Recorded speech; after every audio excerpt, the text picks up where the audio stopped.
against John Jones. This fight clock is brought to you by Modelo, brewed for those with a fighting spirit. Błachowicz is in red, Rockhold out of the southpaw stance is in blue. Rockhold just opening up with those high kicks, power kicks from that left side. There's that front kick right down the middle. Man, he is heavily favoring that left kick. Yeah, Błachowicz has got to do something to stop it. There's a shot. He's in deep.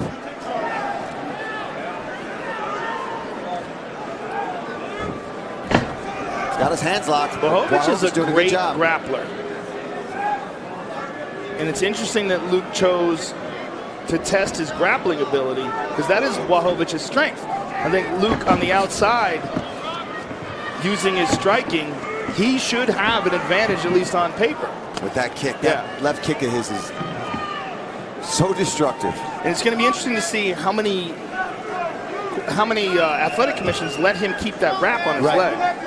Well, even the ankle wraps, a lot of commissions won't even let you wear those. They certainly do here in Nevada. Fast and Furious presents Hobbs & Shaw, starring Dwayne Johnson and Jason Statham, in theaters August 2nd. The sleeve is coming off already. It's sliding down. That might be a problem. Yeah, what is underneath that? Is just a massive scar? Yes, from staph infection. Oh, you can see Band-Aids on it.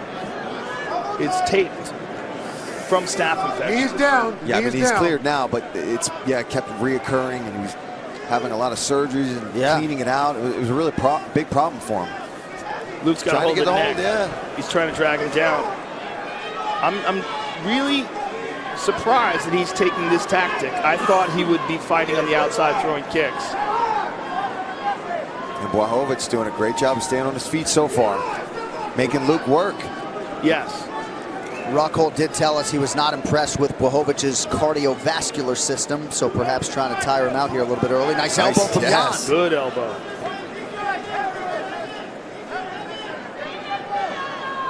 Now, Luke has been overconfident in the past, and he paid dearly in the Michael Bisping fight. He almost had disdain for Michael Bisping striking until Bisping rang that bell. Luke, keep your hand inside the cage.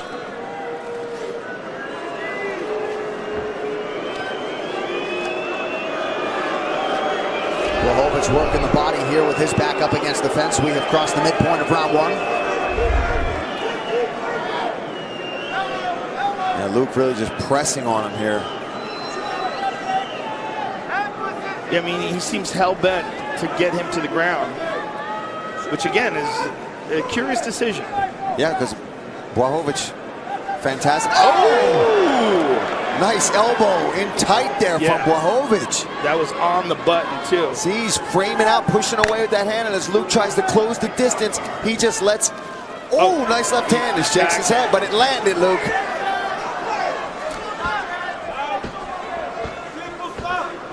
Look for that left kick. There it goes. Glanced off the head of Błachowicz there. Ooh, nice check there. Yeah. And with the shin issues for Rockhold, that's good from Błachowicz to be able to...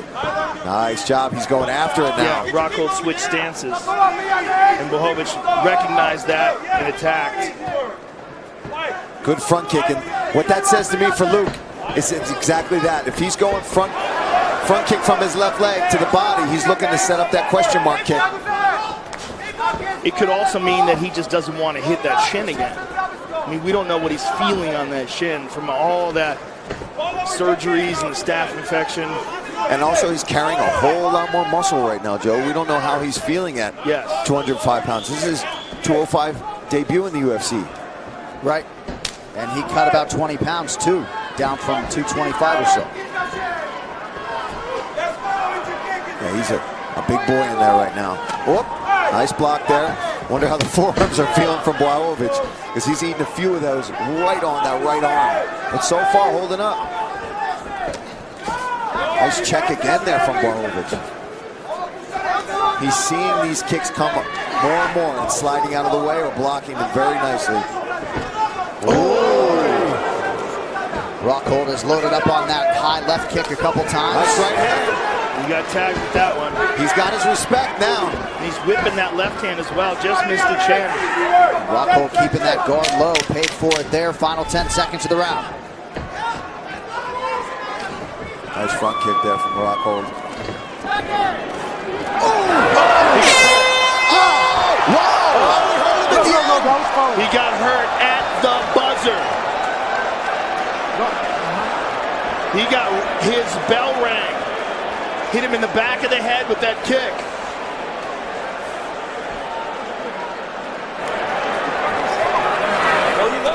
Let's listen to it and find out when that happened. Throw me around. Think about what we do.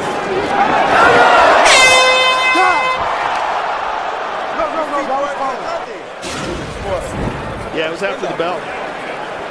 Don't stop fighting. Don't stop fighting. Looks like the commission is going to talk to Herb Dean here for a second. Huh? At the bell.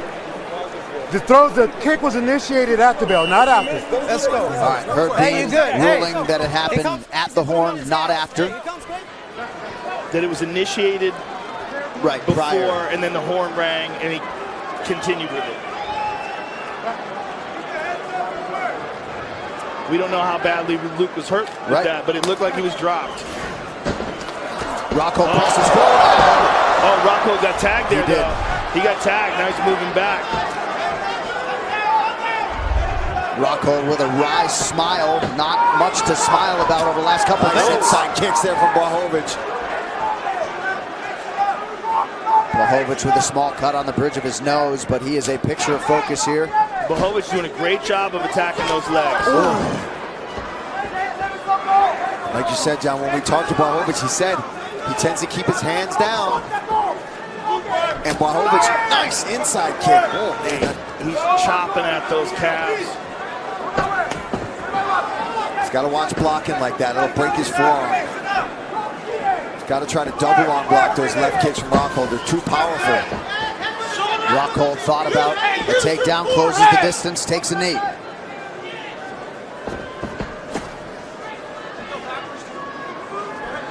Nice job defensively by Blachowicz. He's going to look for a knee. I don't know what we're going here, guys. We've had some pretty good action here in this fight.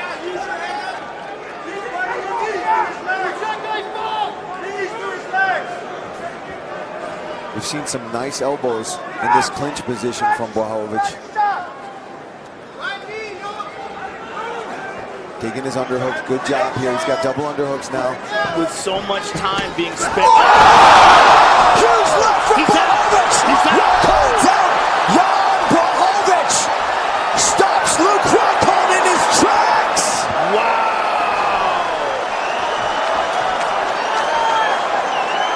What a result! What a win! Biggest by a mile in the career of Jan Blachowicz. And that has got to feel good. Showboated a little bit after the fact. He had to absorb a lot of that Rockhold venom during fight week. Blachowicz gets the last laugh tonight. Boy, that was a bomb that he landed. Well, let's take a look back at it. This fight replay is brought to you by Nemiroff, bold character since 1872.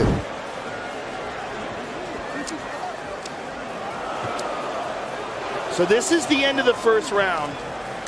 This is the bell, and when Luke Rockhold gets dropped. But now let's take a look at the end. Oh my goodness. That is a picture perfect left hand to the chin on the break. And you know, you could tell Luke was done from the moment he went down. Let's take a look at it again. Boom! The head snaps back. His eyes were all over the place when he got up. Could not focus. Eyes rolled back behind his head. Sweet revenge for Jan Blachowicz. One more time. Bang! Is on the line. This fight clock is brought to you by Modelo, brewed for those with a fighting spirit. Holly Holm in the gray trunks is out of the southpaw stance. Amanda Nunes in the black and gold, befitting a champion. Look for Holly to kick on the outside, side kicks to the thigh, oblique kicks, and that question mark kick, which is one of her staple techniques. It's one of the best techniques she has in her arsenal. She sneaks that round kick around your shoulder and clangs you in the side of the head with it. Nemiroff, bold character since 1872.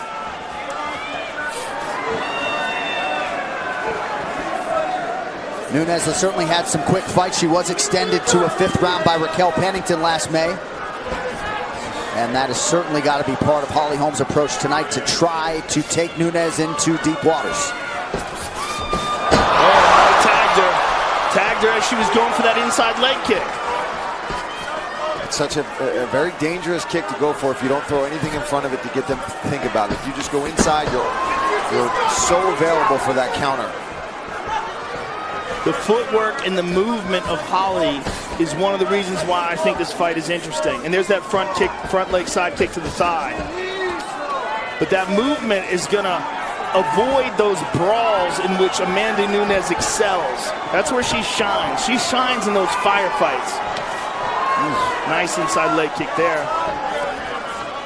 A lot of feints out of Amanda Nunes here early. Holly Holm counters. Oh, nice. Big high kick blocked by Holly. Amanda being very patient. Not rushing in. Well, I think when Holly stung her with that right hand, it was a little bit of a wake-up call. We have to remember, Holly began her career as a boxer. Right, her kick-heavy attack in MMA sometimes makes you think otherwise, but absolutely. She's also the type of fighter that rises to the challenge. We saw that, of course, in the Ronda Rousey fight, a fight where a lot of people, like this one, are counting her out. And even in the Cyborg fight, really rallied late, despite being on the wrong end of a decision against Chris that night. Well, in my opinion, the Jermaine Durandamy fight should have gone to Holly Holm, which would have led her to be a 2-division champ. That's right. She got hit late, twice, and I thought she still won the fight. Oh, nice slip there, but yeah, nice knee. Nasty knees to the body by Amanda.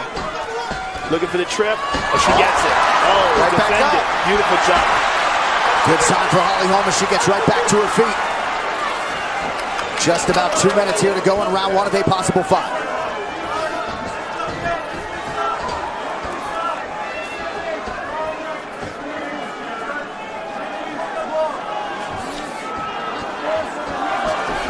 Nunes touches that lead leg of Holly Holm. Crowd behind Holm here in Vegas, not far from her Albuquerque home. Nunes just having fun, cracking smiles. There's that side kick again. It's a nice front kick there from Nunes.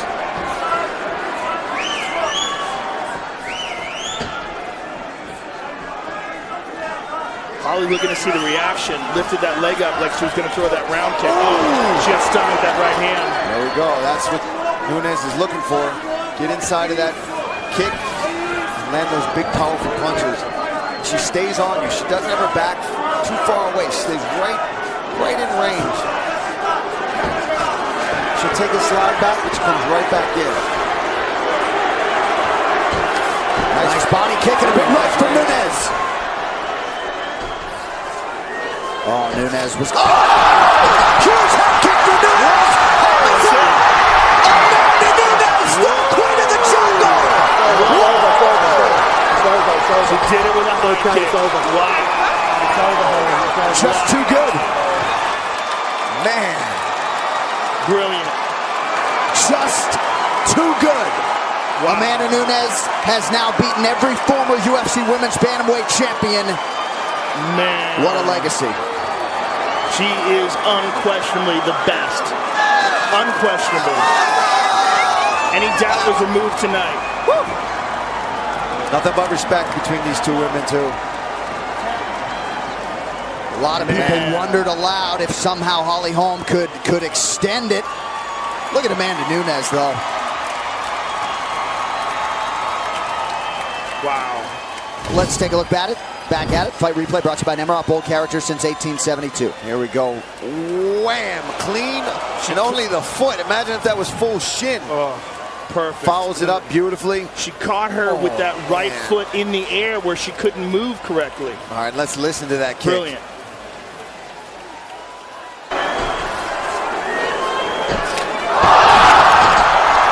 My goodness. Baseball bats, Joe. Baseball bats. Brilliant. Oh, man. Beautiful timing. When you're facing somebody in that stance, it's the best move you can do. Go high. Beautiful job, Amanda Nunes. Wow.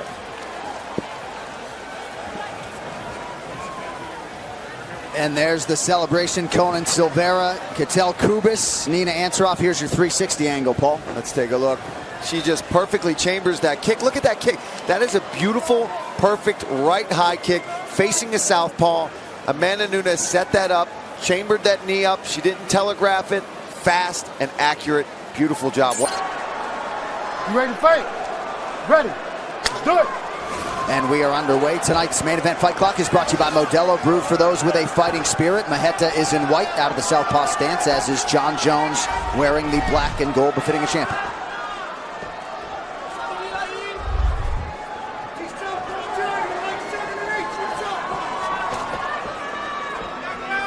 Oof. John opening up with those kicks. There's that front leg side kick to the thigh, that reach.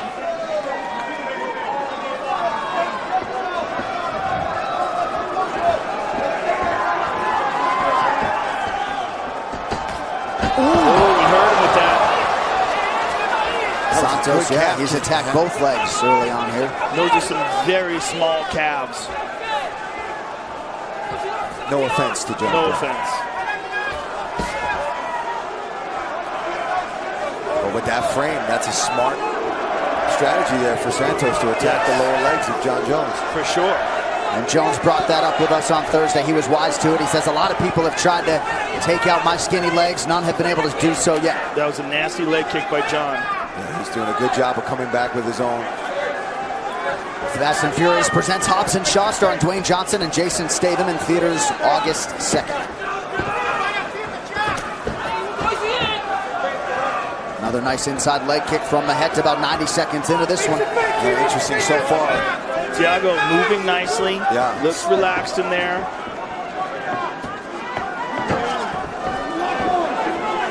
Oh, boy. Oh, Nice that leg was kick. nice.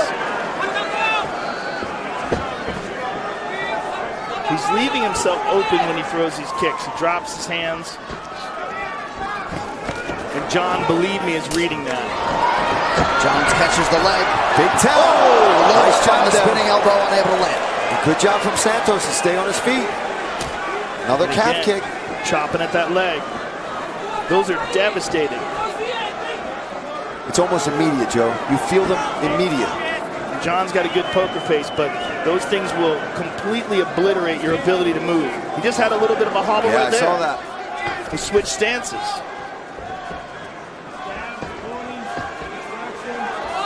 Just assume when you see one of those land that it's deadly painful. Yeah, it hurt. You don't need much on it either. Just dig that shin right into that calf. It immediately starts working. Nice. Maheta raises the guard, continues to move well. Santos is not just moving well, he's fighting smart.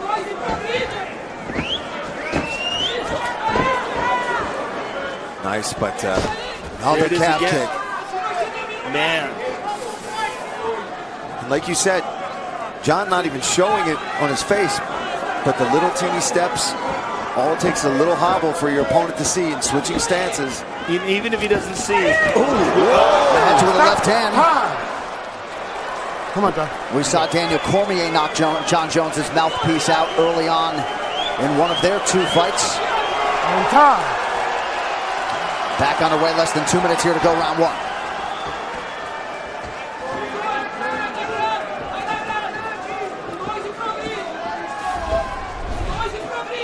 Leg kicks have been a big part of the narrative here early on. 6 have landed for Santos.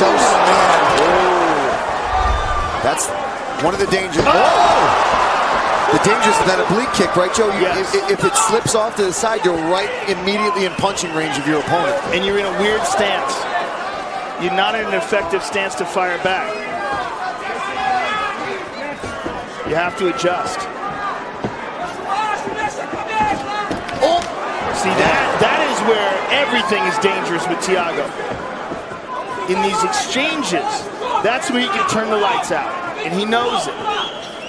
And John knows it too. But he's not rushing it, right? He's being very patient. Yes. He's waiting for his opportunities. He's trying to make John come to him. Yes. Another And leg again. kick. Santos doing a pretty good job closing that significant distance tonight. And the difference between the way he's approaching it and, say, someone like Anthony Smith. Anthony Smith fought a very good first round, but he fought it very technically. Thiago's fighting it technically, but when the exchanges come, he's throwing bombs. Throwing everything with force. He's going to look for that calf again if he stays orthodox.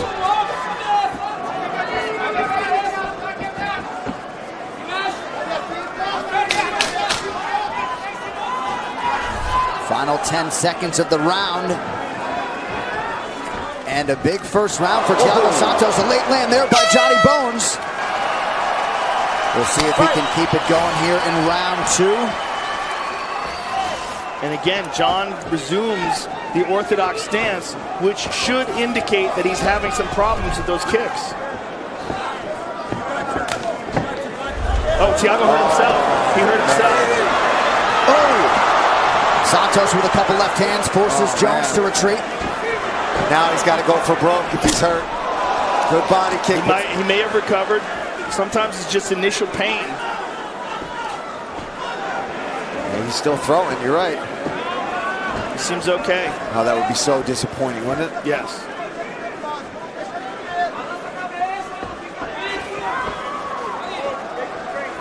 You wonder if Jones might be thinking about grappling here. Early round 2.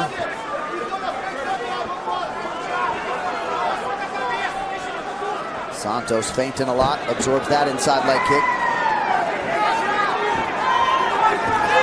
It looks like Santos may have hurt his left leg when he threw that kick. We're looking at the replay, and it looked like he did not rotate on the ball of his foot, and he might have tweaked his knee. Yeah, his knee, his hip, his groin, his foot. Something happened that he didn't feel, but he seems to be moving better on it now. Right, it might have been a pre-existing injury as well. Sometimes when guys have meniscus tears, you can still fight. It just hurts when you move your knee in a strange way. Well, he has certainly earned Jones's respect early on in this one. He certainly has. I mean, Jones is very aware that as he closes the distance, Thiago's looking to take his head off. And he's hit him enough times that Jones respects that power. Never a bold character since 1872. Oh, he goes high with the head kick there. Jones all over it, raises that right hand. This is an interesting game they're playing here. He did that again, and he seems like his knee is tweaked. There's something going on with his left knee.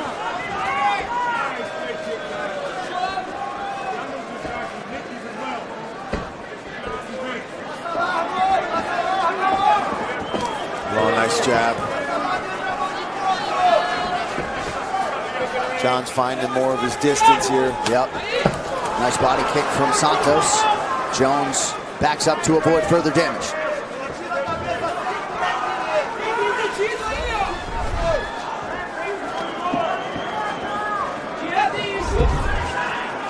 Oh, yeah. Santos, maybe a one-legged fighter here. Yes, Jones seems to know it. He fell down there as he was getting kicked. He's having a hard time moving on that left leg. It might be severely compromised. It's hard to tell.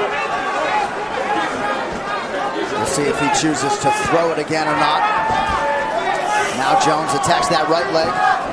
Under 2 minutes here to go in round 2. Oh! Nearly landed flush. I think Thiago's got to start going for it. Yeah, because good if left that hand leg on the body. Yeah. It hurt as bad as it is, and his kicking game is such a big part of his style that. Well, you know, we've seen guys like Robert Whitaker fight 5 rounds on a compromised knee. I mean, he can move. He's moving all right. It's just he's got to be careful with it. Oh, man, he's just missing. Jones doing a great job slipping out of the way of these bombs. He just doesn't care. No, he's a wild man. Got a hurt leg? This is what we talked about. This is what makes him exciting.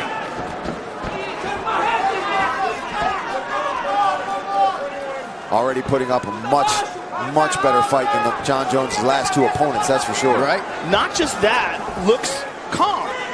Like calm in the storm. Doesn't look like he's out of his element. Looks like he's setting things up and he expects to win. Like we've seen him in all of his fights. Well, right. That is the rub with Thiago Santos. Yes. Under a minute here to go. We've seen a couple left kicks thrown from Santos since that latest knee buckle. Significant strikes round by round. Advantage Santos in round 1. Evenly matched here, at least unofficially, in round 2. And no more takedown attempts from John. Since that one, right? Ooh, okay. His leg seems fine. Gonna hurt tomorrow. Ooh. And again, Jones able to back up and avoid that left hand of Maheta.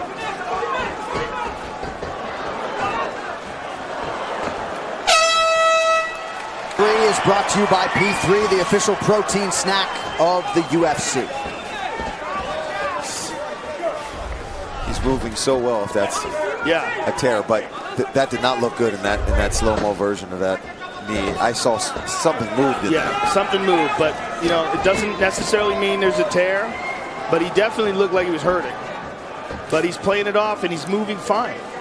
Yeah, to this point, Maheta's been able to fight through it, might have even won that second round. Very well could have won that round. Oh, nice. Jesus. I'm telling you, his kicks. Everything. And he's being technical. It's not just wild and predictable. He's doing some sneaky stuff.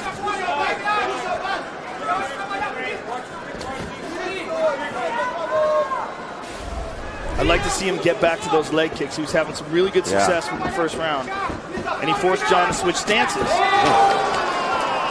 Strong body kick. Right off the elbow, though. Jones landing at a 50% clip, but not nearly the output we have seen in fights past. Did you guys see that? He had another stumble. Yeah. He's having a problem with that knee for sure. But he's working through it.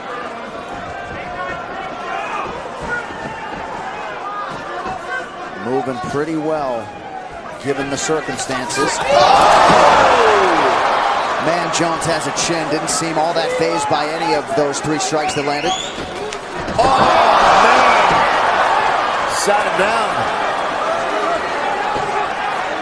John's coming in hard here. He knows he's stunned. He's got to be careful. He's got to be careful, though.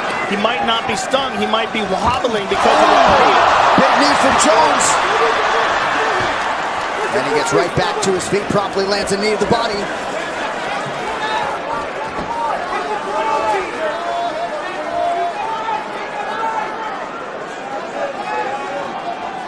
Under 3 minutes here to go in round 3. Jones starting to pick up the pace now midway through this one.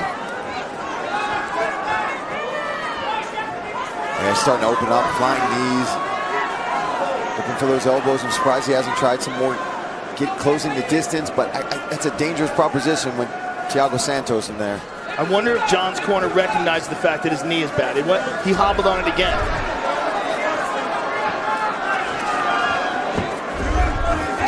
Oh, yeah.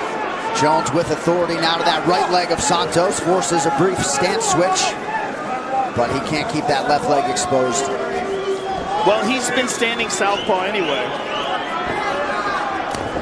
Look at that. Man, he's still throwing it.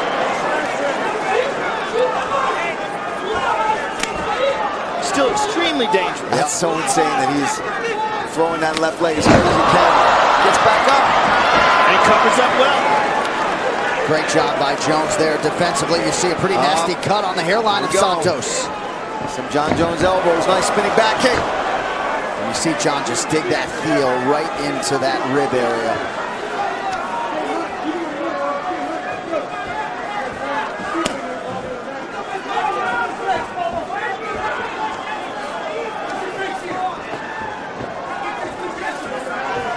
Oh, nice kick. Beautiful side kick to the thigh. John's starting to beat him up. Front kick to the body. Jones giving Santos a whole lot to think about here late round 3. Starting to play with him a little bit.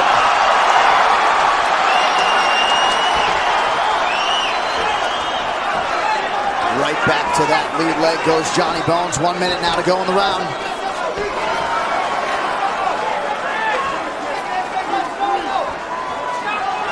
Thiago's got to go back to attacking those legs. He really does. John's got a pretty significant welt in the inside of his left thigh as well. Yeah, look at that. Yeah, and he just nailed it. There he goes. There to he the goes. cast. That's, I think, a giant key here. He's got to land those. He already is fighting from an orthodox stance. If he can attack that leg in the front, the left leg now. Look at that thigh, the inside thigh on the left leg. There it is again. That's a pretty big welt. Yeah. Jones has not stepped back, and he's stalking him this whole time. Love those front kicks to the body, too, from John. So fast.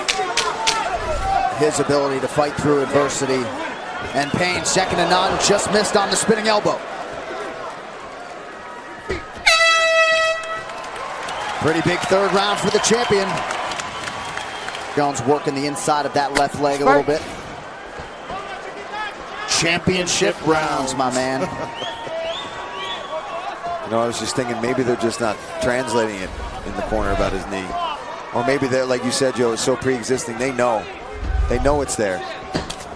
He's throwing it. I mean, maybe we're exaggerating the idea. Whoa.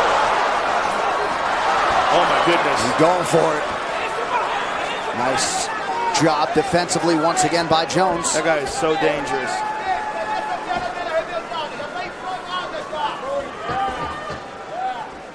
And whether you considered Santos a live underdog or not, his style is such that you knew he'd bring the fight. He has certainly done that. Leg kicks, slight edge in terms of the lands for Santos. Spinning back kick to the body by John.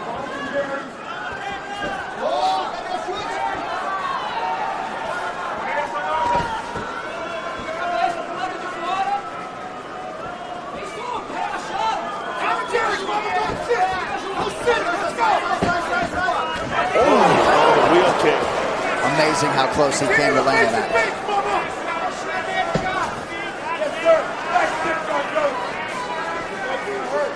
What a daunting task to prepare for both of these men, but to prepare for John Jones in particular. Yeah, how do you find someone to mimic that?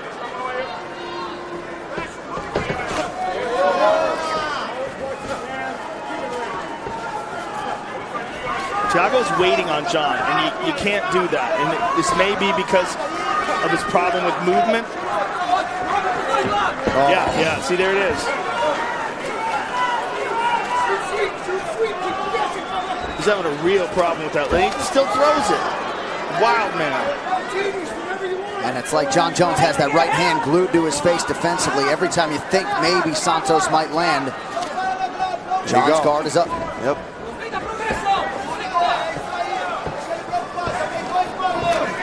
Ooh, that was a nice check. Yep. Yeah. Look at the welt in the inside of John's leg. I mean, it is massive. You can see it across the octagon. Yeah, I think that was all from that one in particular started really badly in the first round, right away from that inside leg kick of Santos.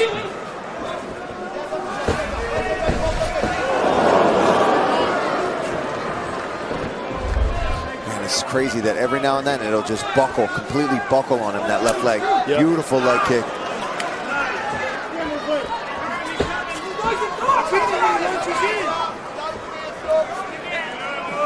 Brief switch to orthodox, now back to the southpaw stance for Santos. Coming up on 2 minutes here to go in round 4. And that right leg now appears to be bothering Santos as well. Hard to blame him. Oh, it's getting kicked. Both legs. Left leg is hurting. Right leg's getting attacked by John Jones, so. Oh man, just got out of the way of that back fist.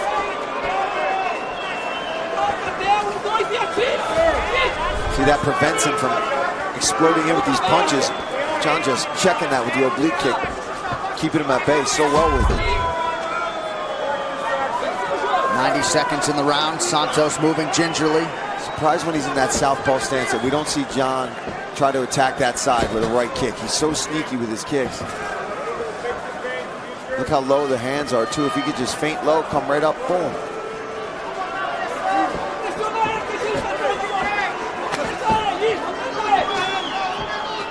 John's just constantly switching up the looks he gives him. Waiting for Santos. Oh, nice inside leg kick by Santos.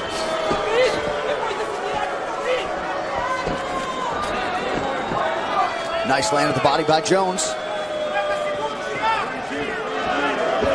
that's went the head high. kick. There it is.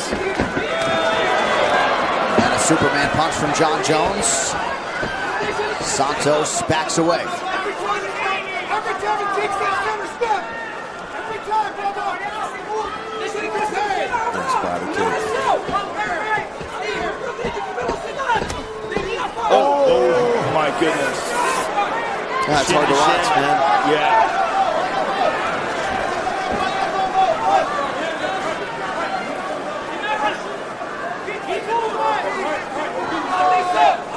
Jones still moving exceedingly well despite all those inside leg kicks from Santos.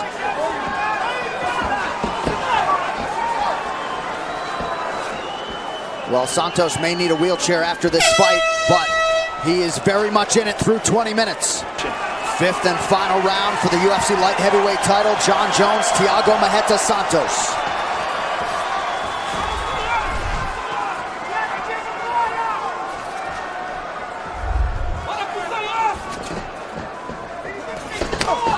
Beautiful body kick.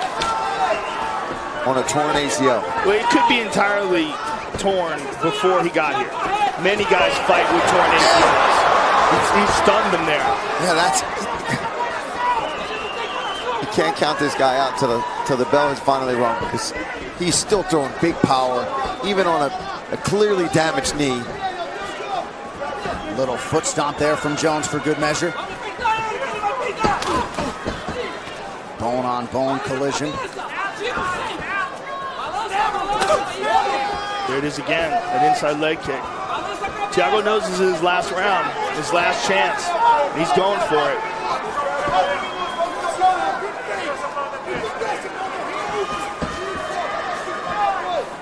I am no judge. Conceivably, though, it could be 2-2 here. Rounds 3 and 4 likely belong to John Jones, but Marreta got off to a great start. We've seen way worse decisions. Right. That salient point. I just wonder how badly. I wonder what differences we would see out of Thiago tonight if that knee wasn't injured early.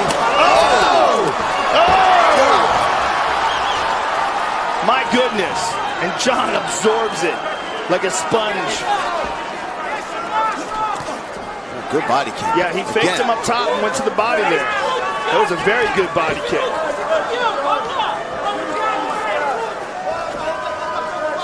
So Santos has landed some strikes of significance here. 2 minutes into round 5. Still very dangerous. Very dangerous. That side kick to the thigh is so effective for John. Oh, went to the body there with that one. Perfect. He checked that one. He caught that one on the knee. But he doesn't stop throwing. I mean, you see a lot of athletes, they throw inside kicks, get checked like that, and they'll stop throwing it in a fight. Oh, there it goes again.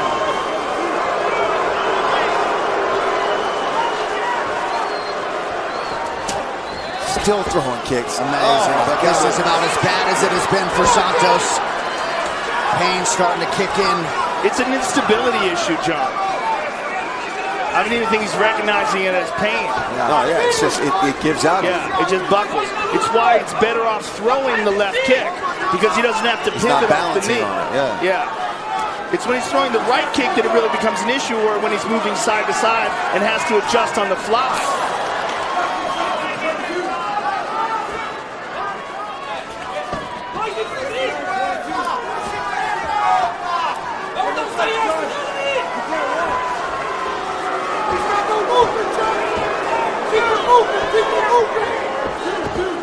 Jones continuing to be the advancing party here late, coming up on 90 seconds to decide the UFC Light Heavyweight Championship. How amazing it is that this fight has never been to the ground. Right. Yeah. We talked about that. I said that, John, when we talked to him this week, was like, yeah, I might just, go where he feels best and beat him there. Right. The problem is this. In this round, Thiago Santos is the one who's got off the big shots. Right. Yeah. The judges could very easily be giving him this round. And this could be the deciding round in a championship fight. I'm not saying that's my opinion, but I'm saying in a crazy world, the world of MMA judging, this is a dangerous game with less than a minute to go. And you see all unofficial numbers there in terms of the round 5 significant strikes. Jones with the advantage, but Santos has certainly had his moments late. Maybe the advantage in numbers, but not in impact. Right. The ones that Thiago's landed were the bigger shots. But just also the physicality and the control of John is things that they'll be considering, hopefully, or at least should be. Yes. So, no, I agree. Yeah. Man, have these fans been spoiled tonight. If there's reason to boo right now, final 10 seconds. Yeah. I don't know what you could be booing. It's been a great championship fight. They want a gunfight. So John Jones and Thiago Santos go the distance, and 1872. So here we go, early on, low kicks for Thiago that were very effective. And that was the one that buckled his knee. The way he reacted, you could tell there was something wrong with the knee, but we really don't know if that's something he came into the octagon with. I know of at least one fighter that's currently fighting in the UFC that has a torn ACL, a fully torn ACL, and still competes with it. So people do it. Right. They have done it. Rico Rodriguez fought for years with a torn ACL. And there you see that inside leg kick. Yeah, I mean, Santos was trading some leg kicks, but just when he would get a good kick going, boom, his leg would completely buckle out from underneath of him. Jones with all the pressure. Never stopped his attack. No, not at all. I mean, still smiling. For the winner, and still the undisputed UFC light heavyweight champion of the world, John Jones. She has won 12 thus far. Andrade is in the yellow, Calvillo is in black. Here we go. Calvillo's fighting southpaw.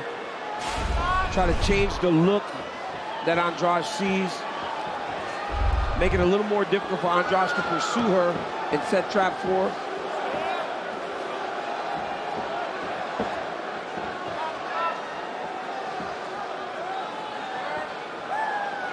When Andrade explodes, man, she's so fast getting from point A to point B. Nemiroff, bold character since 1872. Andrade has predicted, somewhat boldly, that she will be the first woman to finish Cynthia Calvillo here in mixed martial arts. Nice pressure by Andrade, very measured, not reckless. Cutting her off, not following her. Keeping Cynthia skirting along the side of the octagon. Yeah, she's just stalking her right now. Not even throwing anything, really. Just kind of getting reads. Ooh. Oh, wow. See the power difference there, guys? Yeah. Cynthia landed clean there. Landed clean, but then the counter back, you just see the power that Andrade has. The reaction from Calvillo was much different than we saw from Andrade. Yeah. I was like, oh, crap.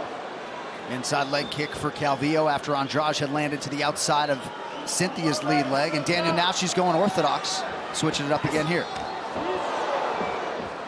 And I think this is when you'll see Andrade take more chances, because she's used to seeing the orthodox fighter. There aren't many, or as many southpaw fighters at 115 pounds, 125 in the female division. Calvillo certainly mindful of that Andrade power coming her way. Well, Cynthia's got to be careful with circling off to her left, because she's circling into the right hand of Andrade. Yeah, and Andrade this is safe. Doing a good job of keeping her right there. Right. See how she's almost following the inside octagon line, the black line in here. Oh, big right hand. Well, she's got to be careful. She got stuck with a jab there from Calvillo. Yeah, Calvillo's landing. She just can't get her off of her right now. Calvillo raising that guard a little bit as we come up on the midpoint of round 1. Oh, wow. Oh, my goodness. Both the women landing. Oh, man, there again with the jab there from Calvillo. Oh. Cynthia's landed some hard shots in there, but Andrade is walking through them. Oh, she's answering back for sure. And answering, yes. Calvillo staying committed to that jab. Another good leg kick there from Andrade.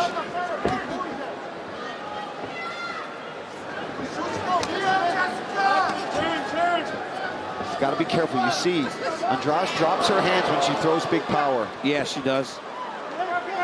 Calvillo can't take too many of these outside leg kicks. You hear him thud from Andrade.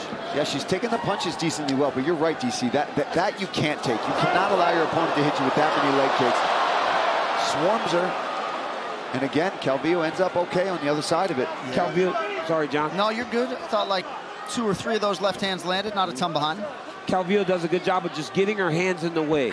So even when it seems like she's reaching a little bit, Andrade isn't able to land clean because her arms are getting in the way of the punches. And they're not straight. She's not throwing them straight, you're right. So if the arms are out there, even if it deflects it just a little bit, it takes that sting off of it. UFC veteran and coach Dean Thomas with us all night. Dean, what do you have, my man? Well, you know, Calvillo's doing a good job of using her footwork, but she has to offer some sort of threat to keep Andrade off of her. And she can't do it with her hands, so she might want to think about throwing a takedown just to keep some space and keep Andrade off of her. And gain some respect, right, Dean? Yeah, if she's not getting any respect, because she's landing shots, but there's no respect. So she should try doing it with a takedown, maybe. And I think the more she hits Andrade, the more comfortable Andrade gets with just pursuing her openly. But, I mean, she's landing. They're pretty even right now. That's another one. Yeah, she's getting out of the way. You're right, John. A lot of these, they're aggressive. They're not landing super clean yet, but Calvillo's got to make sure that she keeps it that way. Right. And if you're a judge, hopefully you're not reacting to every ooh and ah from the crowd. Exactly. Dean Thomas, what do you have? No, you're good? All right, sorry. My apologies. Ooh, cracking right from Andrade. But I think the approach that Andrade took. Oh, that uppercut landed, though, John. Oh! She's hurting her. Calvillo's trying to get on her horse here and get out of there. Oh, my goodness, she hurt her again. She's hurt bad. Yeah, she's hurt. My goodness. Final seconds of the round. This could be it. Wow. Jessica Andrade eliminates another contender. Man. So close to the bell, but you know what? That's not Herb Dean's job. His job is to watch what's going on inside of the octagon, no matter how close the end of the round is. And Paulie, and Paulie, like, she wasn't defending herself. No, it was done. Exactly, that's what I'm saying. You're right. Then that's the referee's job, is to see what is going on and not to be like, well, there's another second or 2 left. So to anybody that maybe would argue that, that's not what's going on. Sorry, go ahead, John. This fight replay is brought to you by Nemeroff, bold character since 1872. Well, right here you see Andrade is pursuing, throws the outside leg kick, which she landed quite a few times. But there was an uppercut in there that really hurt Calvillo. She hit with a nice 3-punch combination that made Calvillo really start to fade back, and then she just kept going. It was in here. There's the uppercut, right? The uppercut left hook really hurt Calvillo. And watch Calvillo take this submissive posture. And that's when it's on Herb Dean to go in there and save her. Because she's essentially saying without saying it, look, I'm done. This says that you're done. When you're just turned to the side and giving up almost. 100%. And in an era in which a lot of Brazilians have made their way to the United States to train, not only has Andrade stayed at home, but she had its world tonight and end the incredible reign of Valentina Shevchenko. Toyo Tires, the official tire of the UFC. Lauren Murphy is in white. Valentina Shevchenko is in the black and gold, befitting a champion. 2 major sources of confidence for Lauren Murphy coming in. Her husband, Joe Murphy, tremendous Brazilian Jiu-Jitsu and mixed martial arts mind, and Paris Lee Moran, the guy who has been emulating Valentina Shevchenko for her in training camp. We'll see. Big right hand for Valentina Shevchenko lands early. And that's the danger, right? When you're trying to build a plan on how to approach Valentina, if you go forward too much, she's a great counter striker. If you stand on the outside, she just starts to pick you apart. She'll kick you. Yeah, so you got to kind of pick your poison when you're in front of her. And you saw it already. Lauren went close, got hit with the right hook. Lauren stayed back, she kicked her in the body. It's a difficult puzzle to solve when you're fighting Valentina.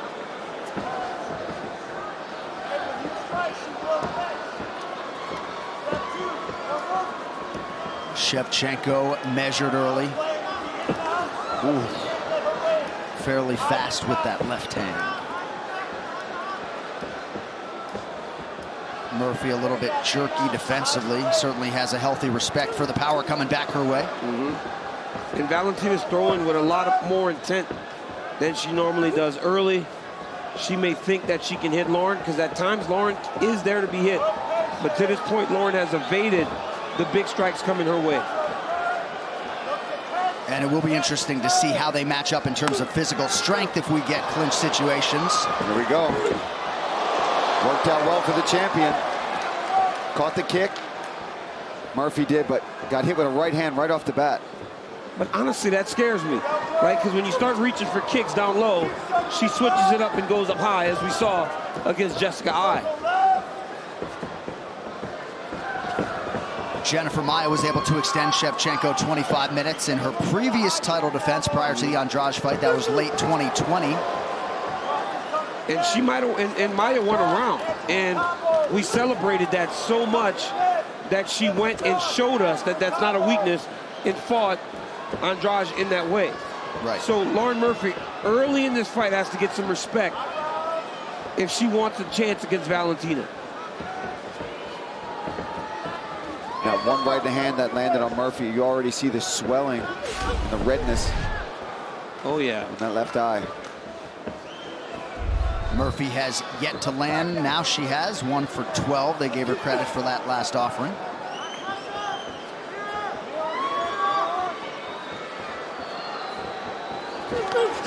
Oh, the speed.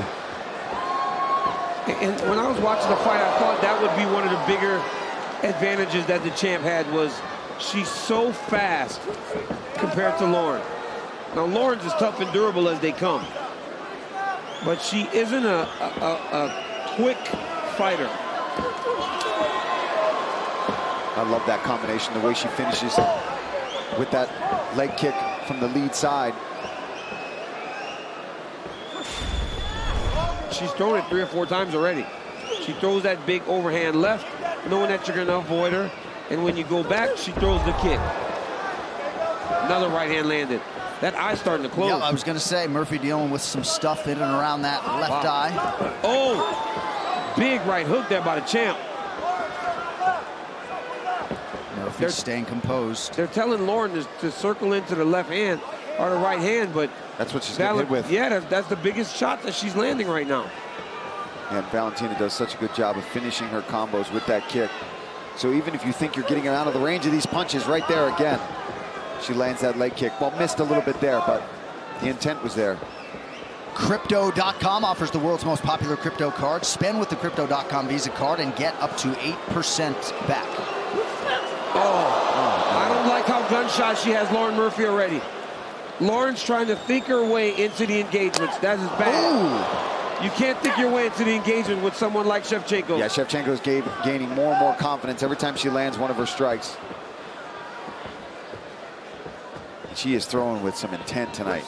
There it is. That's that counter. And a takedown to boot. Too easy. Nice little capstone on a dominant first round for Valentina Shevchenko.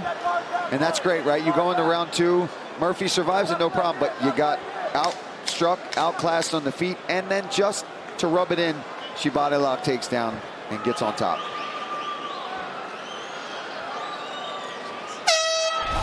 Fight winning streak. She got floored there. And on the other side, Valentina Shevchenko has a takedown in all of her last 7 wins. Last time she didn't get one, you guessed it, Paul, the Amanda Nunes rematch in 2017. And that was still a close fight, right? That was a really close fight between her and Amanda. And Amanda's the most dominant champion we've ever seen. Men or women, nobody's dominating the way Amanda has. And again, Valentina Shevchenko has a big win over Juliana Pena, a finish in a main event. Amanda Nunes has that challenge on her schedule now. And honestly, I feel like Juliana's one of the tougher fights left for Amanda because she's such a gamer and she doesn't care. As mean a woman as we have on the roster. Dean Thomas, what do you have? You know, it seems counterintuitive for her to go to her left, but that's the way she probably should go because that's the lesser of 2 evils. Because that right hand, although it's a problem, it's not going to be as much of a problem as that left kick or the right hand, because she's not even seeing that left hand come. It's coming up a little bit short, but she's not even seeing that hand come. Okay, that's why you're the coach, Dean. That's my boy back there.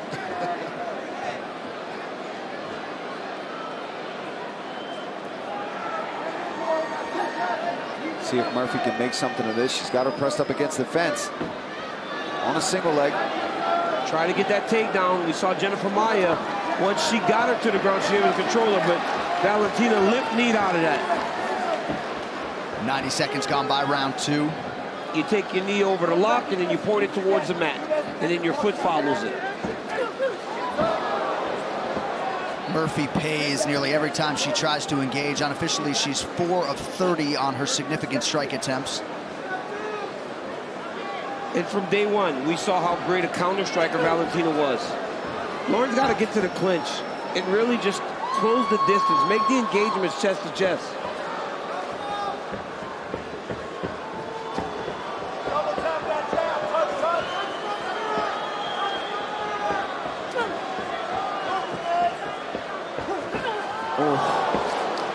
There's that counter right hook again from the champion.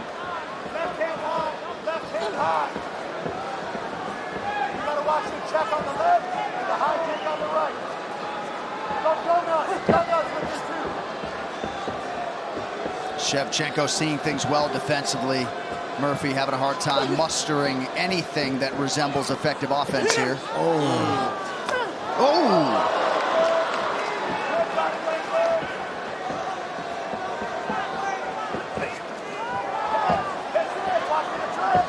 So strong. Yes, she is. I mean, that was beautiful.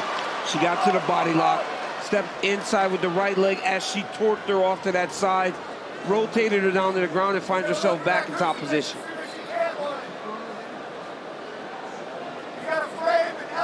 Under 2 minutes here to go round 2. Murphy, a jiu-jitsu brown belt. And one of the stronger flyweights, yet unable to provide any resistance on those first 2 secured takedowns from Shevchenko. Because the problem is you can't just have the same strength as Valentina. You've also got to have the same skill set to match that, right? Yep. Because you saw her there. She got stuck. Okay, got the body lock, didn't get that initial takedown. She made adjustments immediately to get it to the ground.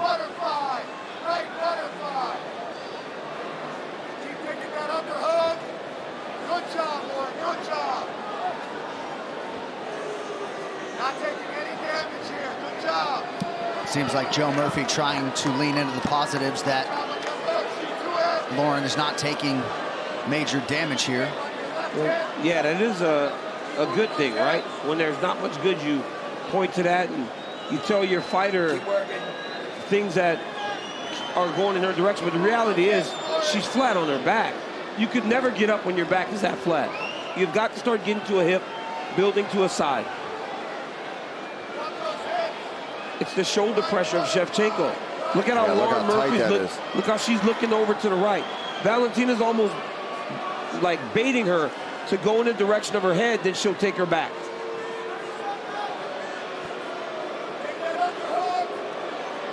And the only reason Shevchenko has not passed to the mount is because Murphy's doing a good job of hooking with her right leg at times.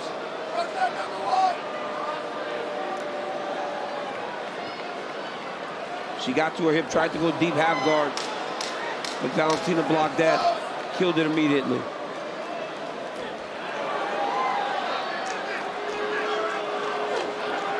Nice elbows towards the end of the round. All Shevchenko through 10. Ma'am, are you ready? Ma'am, are you ready? Fight. All right, Joe Murphy keeping it positive in the corner of Lauren. They believe they will have an opening. Unofficially 5 for 38 on the significant strike. Shevchenko 27 of 62 with a couple takedowns. Yeah, John, that's those situations, right, where you're not being completely honest with your fighter. He's telling her how good she's doing, but it's like, what is the expectation? Well, what's the goal? Yeah, what's the expectation of this fight? To not get finished? Right. Or to go and win a championship? Because what happened in the first 10 minutes does not get you a title. Right. No. So you can't really gauge that as a positive first 2 rounds.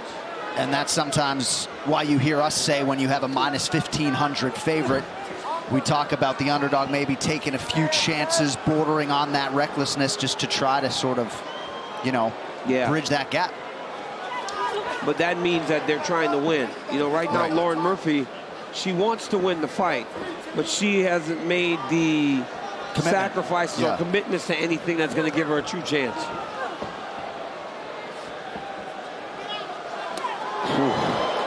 That's fun to watch. Yeah. She has survived, though. It's amazing to hear the rest of the roster just glow about Valentina Shevchenko. You know, she has an effect on you elite athletes that few of these other fighters have. She's phenomenal. When she's on, oh, look at that. She's just always ready for whatever is coming at her in the cage. Beautiful body kick. She sat on that right hook that time, boy. Yeah, and it's making Murphy not even want to close that distance anymore. She doesn't want to get in there because every time she's getting countered. She gets countered. But she's got to get through that right hook and try to then land her own off of it. Otherwise, she's just going to have this happen for the next, 15 minutes. She's getting picked apart right now. And Lauren's tough. Lauren's a tough girl, like she said. Tough woman. But right now she is behind the 8-ball. Maybe like 3 8-balls stacked in a row. Yeah, a lot of 8-balls. Under 3 minutes here to go in round 3 of a possible 5. Alexander Volkanovski, Brian Ortega waiting in the wings.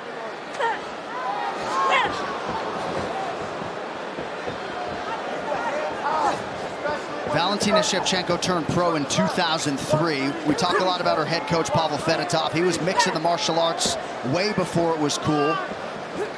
And Shevchenko very much talks like a champion that wants to fight until she can't walk anymore. You know? Why not? Right. Why not? I mean, we've seen fights before where she's won and she's been dominant, but she hasn't put them away, right? But the problem is when you're as good as she is, you start to expect things. And right now, man, she's dominating Lauren Murphy. But after watching what she did to Andrade, you expected the fight to, look a little different to this point. So maybe we're judging her unfairly a bit, but that's just what comes with being a dominant champ like that.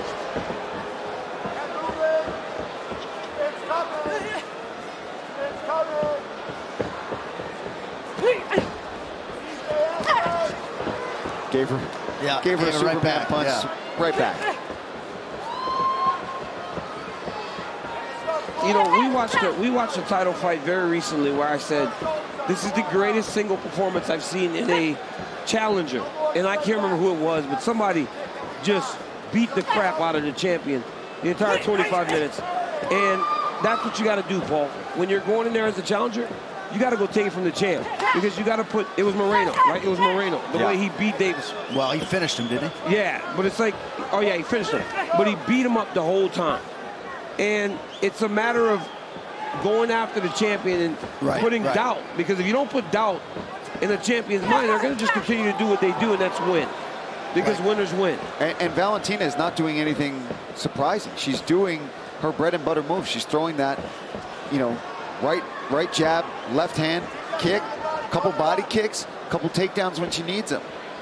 But she's going to keep doing that because she's having success with it.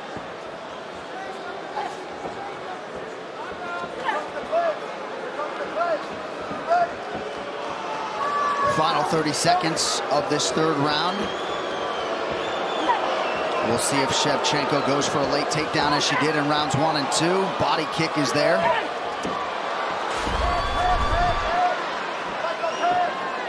And it seems like when she desires to wrap her hands around Lauren Murphy, she is able to do that very easily. Well, she's timing her entries. Every time Lauren throws something with intent, she misses big. So Valentina just level changes and takes her back. And 3 championship rounds are upon us. Let's see if Lauren Murphy has an uptick in her aggression here late in the fight.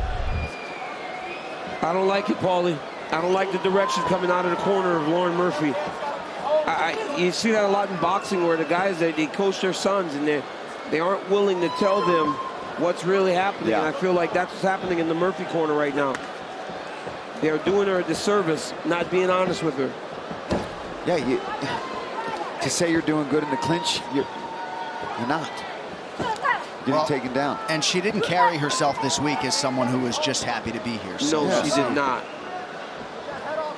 We saw it earlier, right? My memory is gone by the end. But earlier we saw a fight where it got into the third round.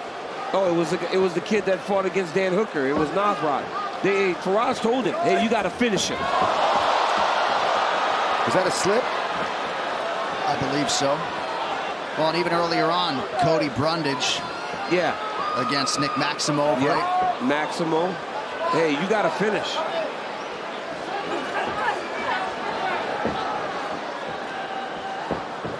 Yeah, so it looked as though Murphy stepped on Shevchenko's foot there a moment ago. Foot placement, conventional versus southpaw. Yeah, that happens all the time. Yep. Beautiful jab there from Shevchenko. She just sees everything. Ooh. And Edson Barboza, maybe she isn't, but man, she gets that foot to the target with lightning speed. She might be faster. It's powerful. A lot of kicks, man. Now she's starting to really go with the kicks because Murphy's done a pretty good job of avoiding the hands. So now Valentina needs to open up all those kicks that she has in her arsenal. There it is. And she landed all 3 of those.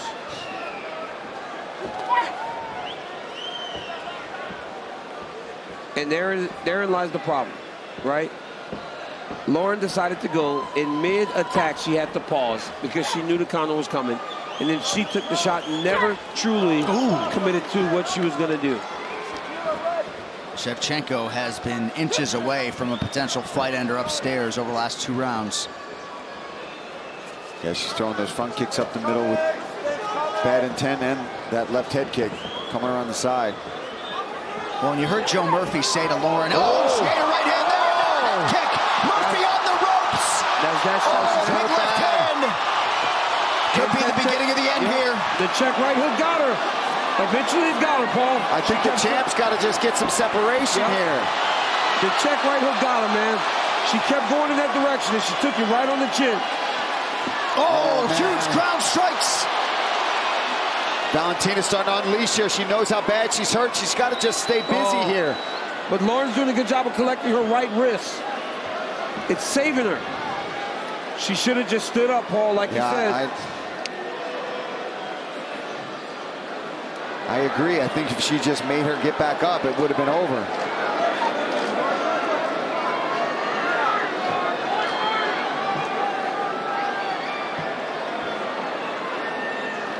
Still plenty of time with which to work here, round 4.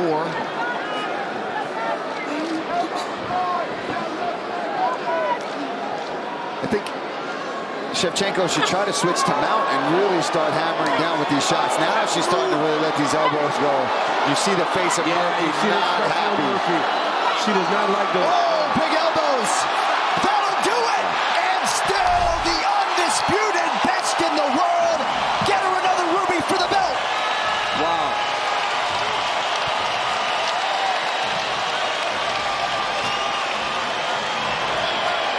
Eight consecutive wins for the greatest flyweight champion in UFC history. She is a Renaissance woman, and she has now successfully defended her UFC flyweight title 6 times. All right, this fight replay is brought to you by Never Bold Characters since 1872. All right, here's that right hook, that check hook that me and DC have been talking about all night. She's landed it at will. Every time she threw it, she connected. Every time Murphy tried to close the distance, that right hand was waiting for her, and that one caught right on the ear, right behind the ear, and took her equilibrium. And then the champion does what she does best when she has you hurt. She was relentless. She got the fight to the ground. We were saying maybe that's a mistake. She knew better than us, of course. She gets on top in half guard and starts hammering away with this ground and pound. And Keith Peterson is no nonsense. He had seen enough. Yeah. And with that, our championship main event is upon us. Brian T. City Ortega out of the blue corner in blue. Alexander Volkanovski out of the red corner in the black and gold, befitting a champion. And this is exactly what these two want. After the time on The Ultimate Fighter, all the build-up, all that friendly banter from before is gone. These two dudes want to take it to each other. Especially the champion. He cannot wait to get his hands on Ortega. Ortega undefeated with that shaved head, went back to the lettuce for this fight. I mean, how's he grow his hair so fast? I mean, really, it grows so fast. Oh, it's been a while. That's what it shows you. Yeah, but look at the hang, right? People can't grow hair that fast most times. Volkanovski, kick-heavy attack early. And he'll do that. He'll chop these legs. He'll sit on the outside and wait for the right moments to close that distance. Well, I was just thinking, you know, regardless of what he feels about you, he won't make mistakes, though. He'll still stay key to who true he is. He won't overcommit. He won't leave openings for you. He will fight with his strategy, regardless of what he feels for you emotionally. A lot of feints from Volkanovski. Both of these guys will switch stances.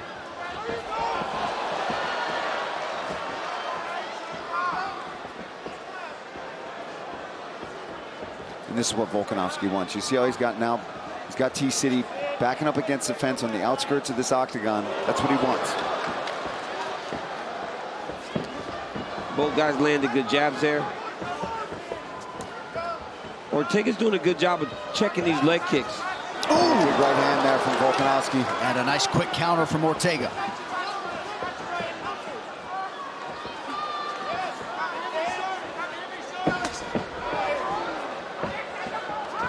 Beautiful kick by T-City there. Oh. Ooh. Jab. After Volk landed a nice right hand. Both fighters starting to open up a little bit. Couple minutes gone by round one.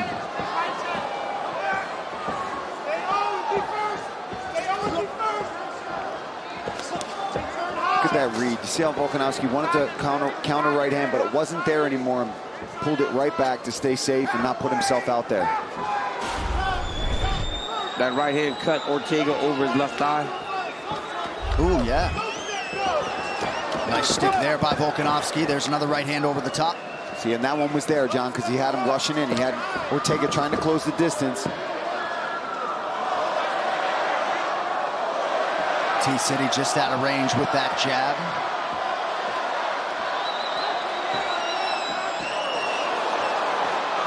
Beautiful jab there by the champ. He closes distance, man, so well. Look at his footwork, too. His footwork, he's constantly on you. And now there is a little gash under the left eye of Volkanovski. Yep. Yeah.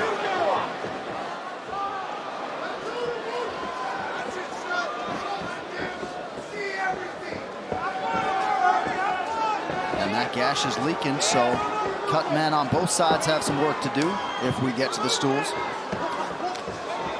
Ortega looking very patient. Not overextending himself, and we saw that begin to show in the zombie fight. And even now he's doing the same thing, taking his time, trying to find his spot.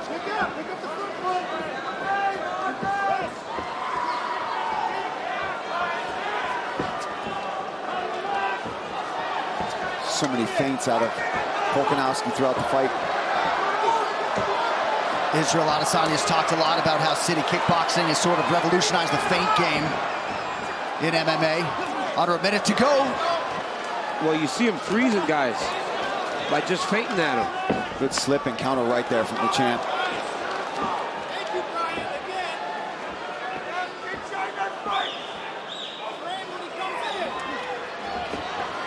I'd like to see a few more kicks from Ortega. Volkanovski's throwing both up top and throwing a lot of kicks. Nice punch there by Brian. Yeah, caught him with a left hand there. That's a couple times in the round that Ortega has backed Volkanovski up with his hands. Oh, another good jab by Ortega there.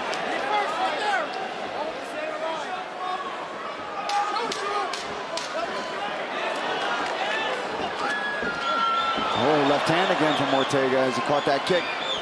Volkanovski goes in and out so fast, though, man. Before he gets countered, he's out of range. The 18 for Ortega. Far more attempts for T-City, 52 to Volkanovski's 29.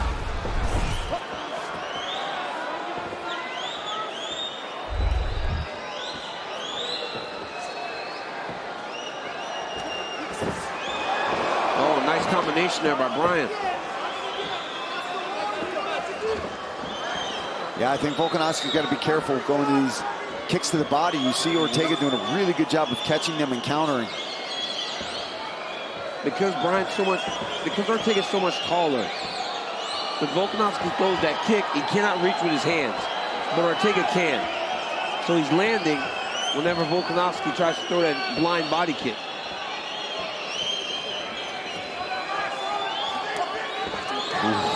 Glancing left hook there from the champ. That jab from Ortega, though, is fast, man. He just snaps it out there with a little feeler every now and then. Nice leg kick as well.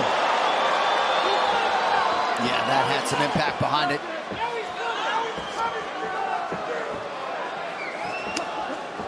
Volkanovski lands to the body. That's that body kick he's been looking for. That time was one of the really nice right hand there. Big right hand there from the champ.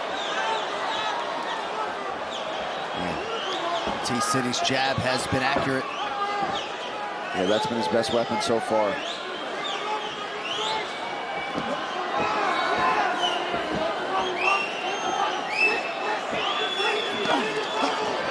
Oh, nice right hand there by Volkanovski. Dropped down and landed, did so again. Ortega's got to move his head. He's got to get back to moving his head like he was doing earlier. The right hand. Yep, yeah. Beautiful right hand there by Brian Ortega. 3 minutes now to go, round 2. Ortega's got to move that head before the engagement starts. He can't try to time it. He can't try to wait for Volkanovski to go first and then kind of slip. He's got to just kind of move it before.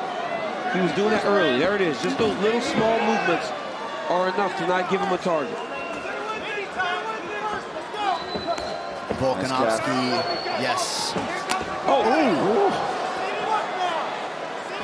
Volkanovski adjusted masterfully in his last title defense against Max Holloway, dropped the first 2 rounds, made the requisite changes, and was able to emerge by split decision there by retaining his featherweight title. And that's one of the things I respect about him most, right? His ability to adjust on the fly as he's just touching up Brian Ortega right now. Ortega barely flinched after that huge elbow, but that was one of the more significant lands of the fight for Volkanovski. Well, we saw that when he fought Holloway, right? Ortega's not going to give up on himself, man. He's a tough kid. He's not going to show anything that hurts him. He's extremely durable, extremely tough, and now he has the skills to match that toughness. Good jab a moment ago by Volkanovski. The father of 2, Ariana and Airly. No doubt excited to see their dad whenever he can make it home. Nice 1-2 there from Volkanovski. Both guys wearing it pretty good, but Ortega especially so. Nice little advance there by the challenger. Coming up on a minute to go, round 2. Yeah, both guys showing incredible hand speed in this fight. There's another nice leg kick there from Brian Ortega. It's like 3 of them now. Yeah, I think he should stay on that. Keep using his boxing combos, and every now and then, if you get the champion backing up out of range, chop down and land a leg kick. It's so hard, though, because Volkanovski is constantly changing sides. Every advancement comes from a different fighting position. Hard to see where some of this blood is coming from. Yeah, Volkanovski, maybe his ear got popped. Oh, it's a big right hand, or so it appeared from the champ. It's got to be an ear. That cauliflower was soft at all coming into the fight. Take a punch on there, pops open. Numbers, unofficial they may be, pretty close in terms of significant strikes landed. Volkanovski, the far more efficient party, 72%. Them feint, and the way you do that is assume that it's going to be offense. Just step in and just throw something. Anytime Volkanovski flinches, Ortega needs to step in and throw something. Thank you, Dean. Valuable analysis that. Ortega working off the jab here early, round 3. Love the corner work of Ortega's corner. Yes. They told him the truth. He's outpointing you right now. He's getting out ahead of you. You got to start to go because he's coming to you more because he's had some success. Now you got to start letting your offense fly.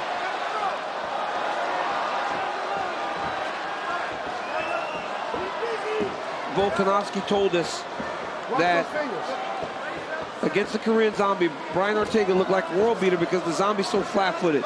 He thought that his movement would give him a lot of problems, and to this point, it seems like he was right. Yeah, there's a big difference between the way that Volkanovski fights you in Korean Zombie. He marches forward, he plods forward, he relies on bigger shots, whereas the champion can sit here and pitter-pat, kick your legs, take him down, and can do so many different things. Oh, right hand. Beautifully timed by Volkanovski. I think that right hand hurt him a little bit, John. Oh, head. Maybe it was a head clash. Oh, yeah, it was a head clash. Missed on the right hand. Yeah, he missed. How unfortunate is that? Nice defensive job there by Ortega to prevent that clinch opening from Volkanovski.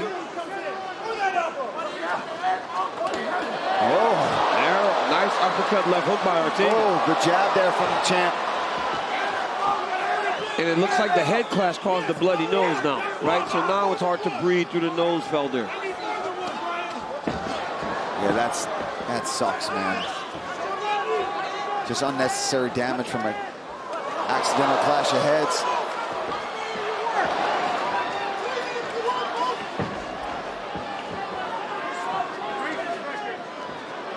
And because of that, I mean, the face of Ortega really starting to show it now, but Yeah. unfortunately, part of that is not even from the punch. Yeah, that nose is leaking now, GC. Oh, man, beautiful combo there from Volkanovski. Yeah, that punctuating left hand ain't gonna help matters for Ortega. Now he connects with a left. Another good jab. Man, Ortega, though, to your point, Daniel, heart toughness, Yeah. not a problem. No, man, this is a kid from Los Angeles, right? Tough kid, fought his way out of a lot of tough situations, and has made himself a star. He's on the top for T-City. That's tight! Oh my goodness, it's tight! Oh, He might have that. Volkanovski! Mounted guillotine! Volkanovski trying to escape. Oh my goodness, mounted guillotine by Ortega! He might go to sleep. The grip is breaking. Oh, wow. For now, Volkanovski is out But he of can't get that his back. choke. But a minute 42 in there on the mat. He's going back guillotine. Darce choke attempt here. Darce choke attempt by T-City. Oh my goodness. He's out. Wow, what a rally. Championship medal from Volkanovski. Under 90 to go round 3. Oh, man, that's heart right there, buddy. You can't teach that right there. It's hard not to panic when you're in that mountain. Volkanovski this is the right back worst. to work now with the ground and pound inside the closed guard of Ortega. And now the champ is pissed off. You know what I mean? He wants to get you back for that one. Man, Ortega jumped on that neck Yeah, in no because he time. knew he had a chance. But look at Volkanovski. Got squeezed like that. Got gotta out watch of it, and he triangle went right attempts back here. to work. There it is. Triangle. Oh, That's tight. That's tight. Oh, he got him. T-City trying to win a title with his signature move. Oh my goodness. That is tight. He's going to go for the arm. Oh, yeah. Oh, my goodness. Are you kidding me right now? Man. I thought it was over The twice. champ. He's a still savage, on the ground with man. it. And now he's just beating Now he's like, I'm going to make you break for that. Oh, big shots getting through. Unbelievable. time.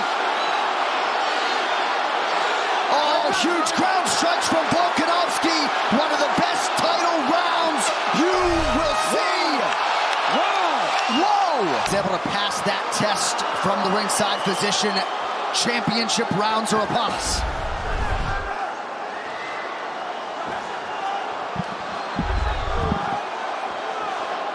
And certainly some extra recovery time there potentially for Brian Ortega.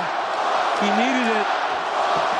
If you're Ortega, though, you are really, I mean, you're down, man. You gave him your best 2 attacks. And the champion got out of those moves, never panicked, and now he's right back in your face. Alexander Volkanovski is apparently so good. Volkanovski does not need to breathe like the rest of us. Right. He doesn't get tired. Well, and incredible after being in those submission attempts to just throw that much offense thereafter. He just got back on top of him. And honestly, for as dangerous as I was, I might take him down again if I'm Volkanovski. Because I think he can get the finish. The City Kickboxing guys talk a lot about thriving in those uncomfortable positions and situations. You got to think Volkanovski spent a lot of time trying to get out of those spots in training. You just watch the training that these guys put in. Eugene is constantly pushing them to the limit and then making them focus on simple things.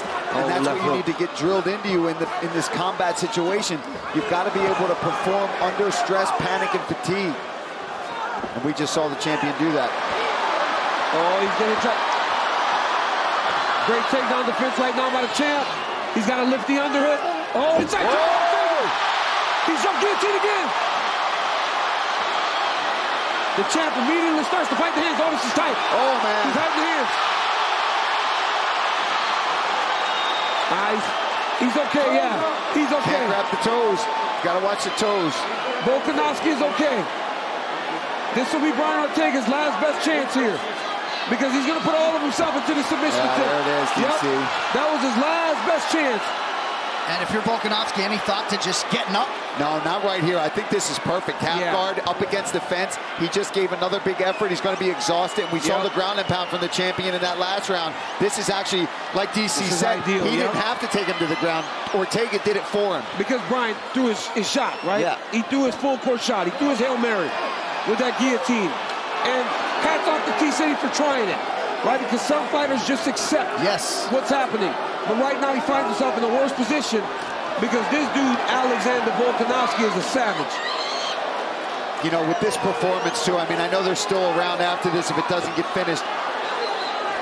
But having that Max Holloway, talk about rinsing that out of your mouth and saying, forget about that. Yeah, but T-City's still throwing up submissions that are dangerous. I don't know, man. Ortega may need a leg lock or something that Volkanovski can't just tough out, right? Something that blows the knee, because Volkanovski is not tapping to anything tonight. Oh. Punishing elbow there. I mean, the endurance that is on display from the champ is incredible. He's got to watch his arm here. He's not tired at all, Felder. But he's not tired at all, Felder. He's still fighting at the same pace. He may actually be picking it up right now. I think, no, 100% he is, especially when he gets to the ground. Oh, my goodness. That left hand's getting through. Oh, that one hurt. That right hand hurt bad. Next level toughness from Ortega, but this could be the end. He's doing just enough. Herb is ready to jump in right there. Saw that? He rolled. Action right in front of Dana White here. 1 minute to go, round 4. I mean, this dude is beating up Brian Ortega bad. Alexander Volkanovski. Champ might need a break for a change here. My goodness.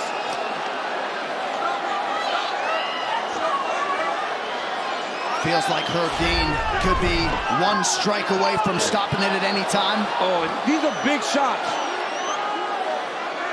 And they're not glancing blows. When he's throwing, he is landing so clean that his head is starting off the mat. And now Volkanovski will welcome Ortega back to his feet. Volkanovski is, I mean, this dude is determined. After Marab this morning, earlier. This morning? I mean, earlier, I never thought we'd see him. I mean, this guy is in unbelievable shape. And these elite featherweights. Volkanovski, Ortega, Holloway. It is a good time to be a UFC fan. 20 minutes down. Unbelievable that he survived that round right now. And honestly, what else can you say about the toughness of Brian Ortega? You know, sadly though, it's title fight number 2. And in 2 title fights, he has not been on the, you know, he's kind of gotten beaten up in those title fights, because Volkanovski does not look to be slowing down at all. Yeah, certainly a tale of 2 corners there after round 4. I'm not saying this is the Holloway fight, but man, Alexander Volkanovski looks phenomenal tonight. And Brian Ortega's toughness and will to fight is on full display. It just shows you just how good Volkanovski and Holloway. I mean, Yeah. by far, two of the best featherweights to ever do it.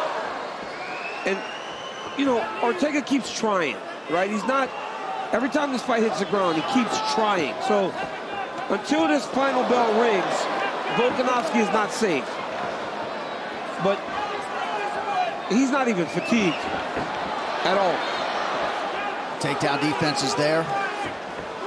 Jab remains a point of emphasis. Yeah. No energy from Ortega to shoot that. His corner's asking for a blast double leg, and I agree, maybe if you had the energy. There was a nice elbow landed it tight there by Volkanovski. Beautiful right elbow, because now Ortega's tired. So he can reach with his hands and grab him to gauge his distance and then throw the elbow. Ortega has certainly... So you cracked me in the head. Okay, now, so let's fight. Fight. Ortega has shown a penchant for the rally throughout his career. We highlighted 3 of his historically great statistical comebacks earlier on the broadcast. But he has absorbed this would be his greatest. Yeah. And he's still, look at him, yeah. He looks better this round than he did the 4th. Well, you've got to know that this is it, right? Yeah, everything you give right now is to hold on to this possible victory. They told Brian Ortega that this round was about earning it, and he is trying to earn it right now. You can't ask anything more from your fighter than what Brian is giving him right now. And for the champ, he's got to just continue to do what he's been doing. Under 2.5 minutes to go. Right hand is there for Volk.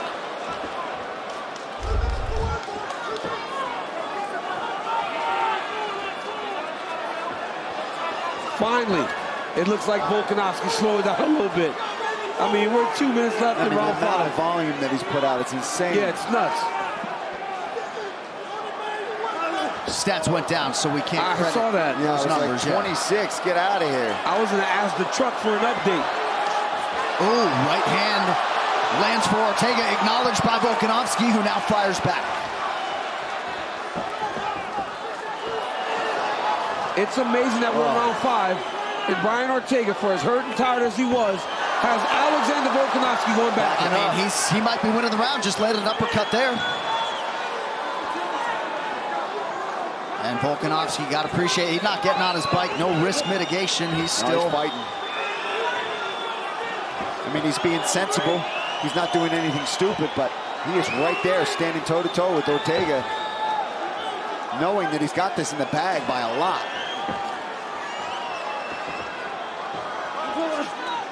Body head for Volkanovski. That combination for Volkanovski, very effective for him for a long time in his career. Did it against Chad Mendez, beautiful to finish him.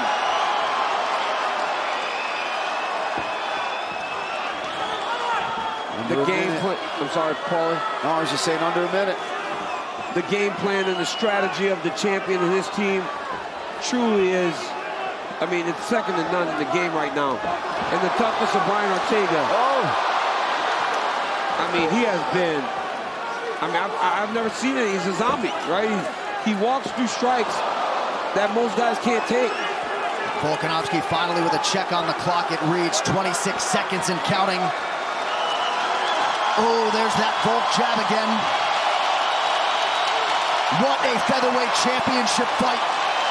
One they'll be talking about for years to come. That 3rd round, man, was madness. Oh, and Ortega going for it. Right down the stretch, lands a big right hand late.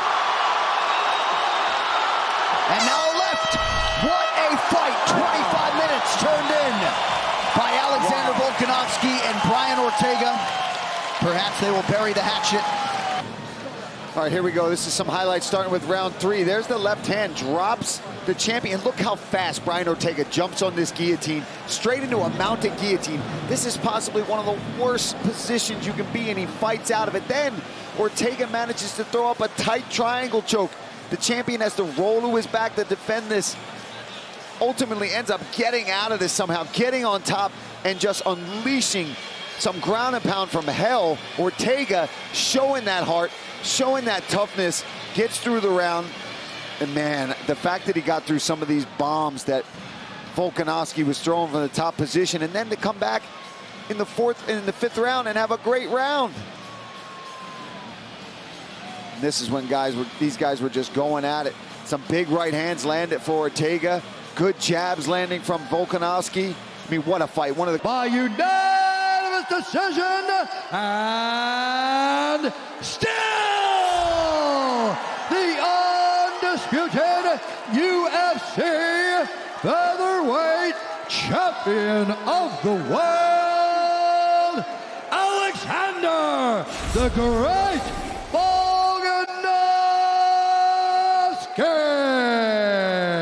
Meeting between these two went to Cerrone, a main event in Atlantic City back in 2014 by round 2 knockout. This fight clock is brought to you by Modelo. Donald Cowboy Cerrone in black, Jim Miller out of the southpaw stance in blue. Jim Miller about a 2-to-1 betting favorite at close.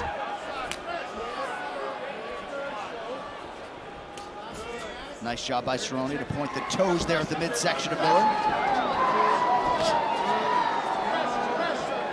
Calf kick for Jim Miller. Jim Miller does look smaller. He looks like a guy that probably wakes up 170, 172. Yep.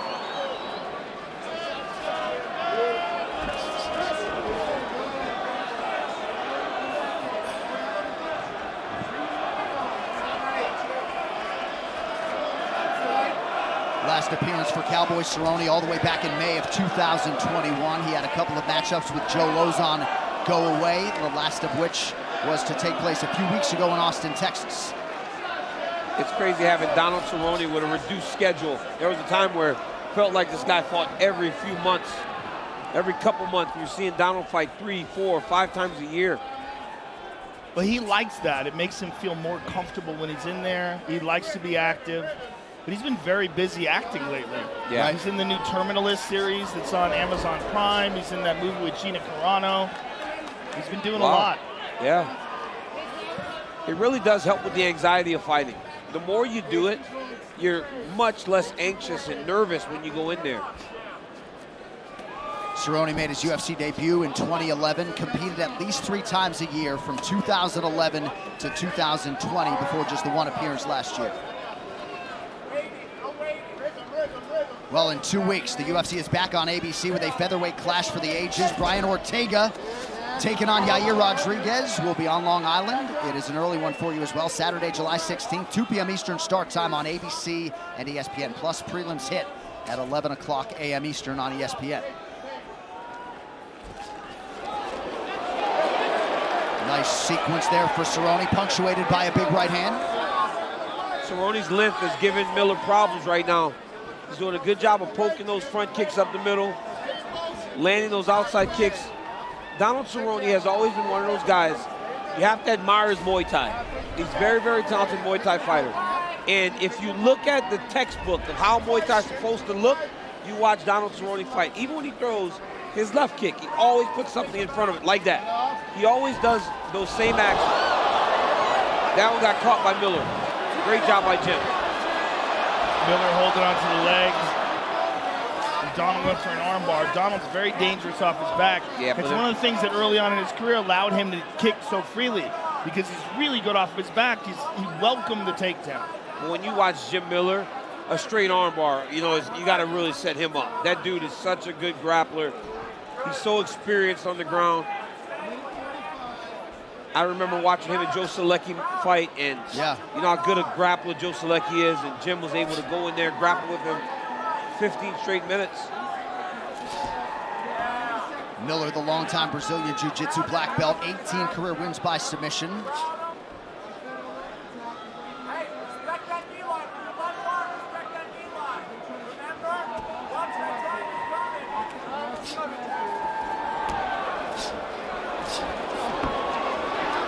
Oh, look at that transition. Big shots by Miller. But Donald winds up on top. Miller going for a triangle. Yep, can't secure it. Great defense by Donald.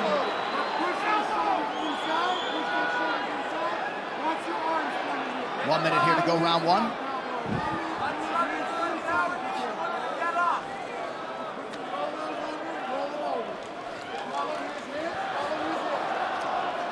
Nice job by Miller staying active off of his back, landing an elbow there.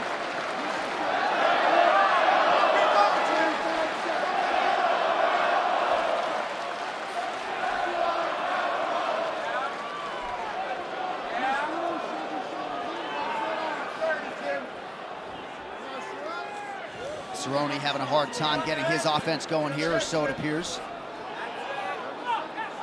Well, Miller's very threatening, right? He almost feels like when you posture, he's going to push your weight, and he draws you back into gets that high guard. Look at that. Yeah, very threatening.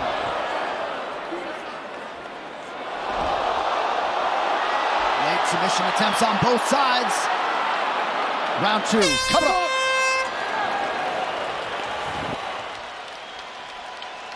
Big underdogs who could cash or some fun parlays. The fellas have you covered with their best plays across the entire card. You can catch it weekly on YouTube. Your friend John Wood, Daniel, imparting some advice on his student Donald Cerrone there after round 1. They feel like ultimately he's been able to control big portions of this fight through round 1. Absolutely. Wants him to continue to stick up the middle with that kick. Don't let him time the takedown. Stay patient and attack in the way that they trade. So he looked good early, like with that. That's exactly what John Wood wants. Keep him at range. Avoid those takedowns. Yeah, that front kick is a big weapon for Donald, especially with the length and oh, big left hand by Miller. The length advantage that Donald has really plays well into his kicks. Cerrone a little bit reactive here early round 2. Nice inside leg kick for Miller.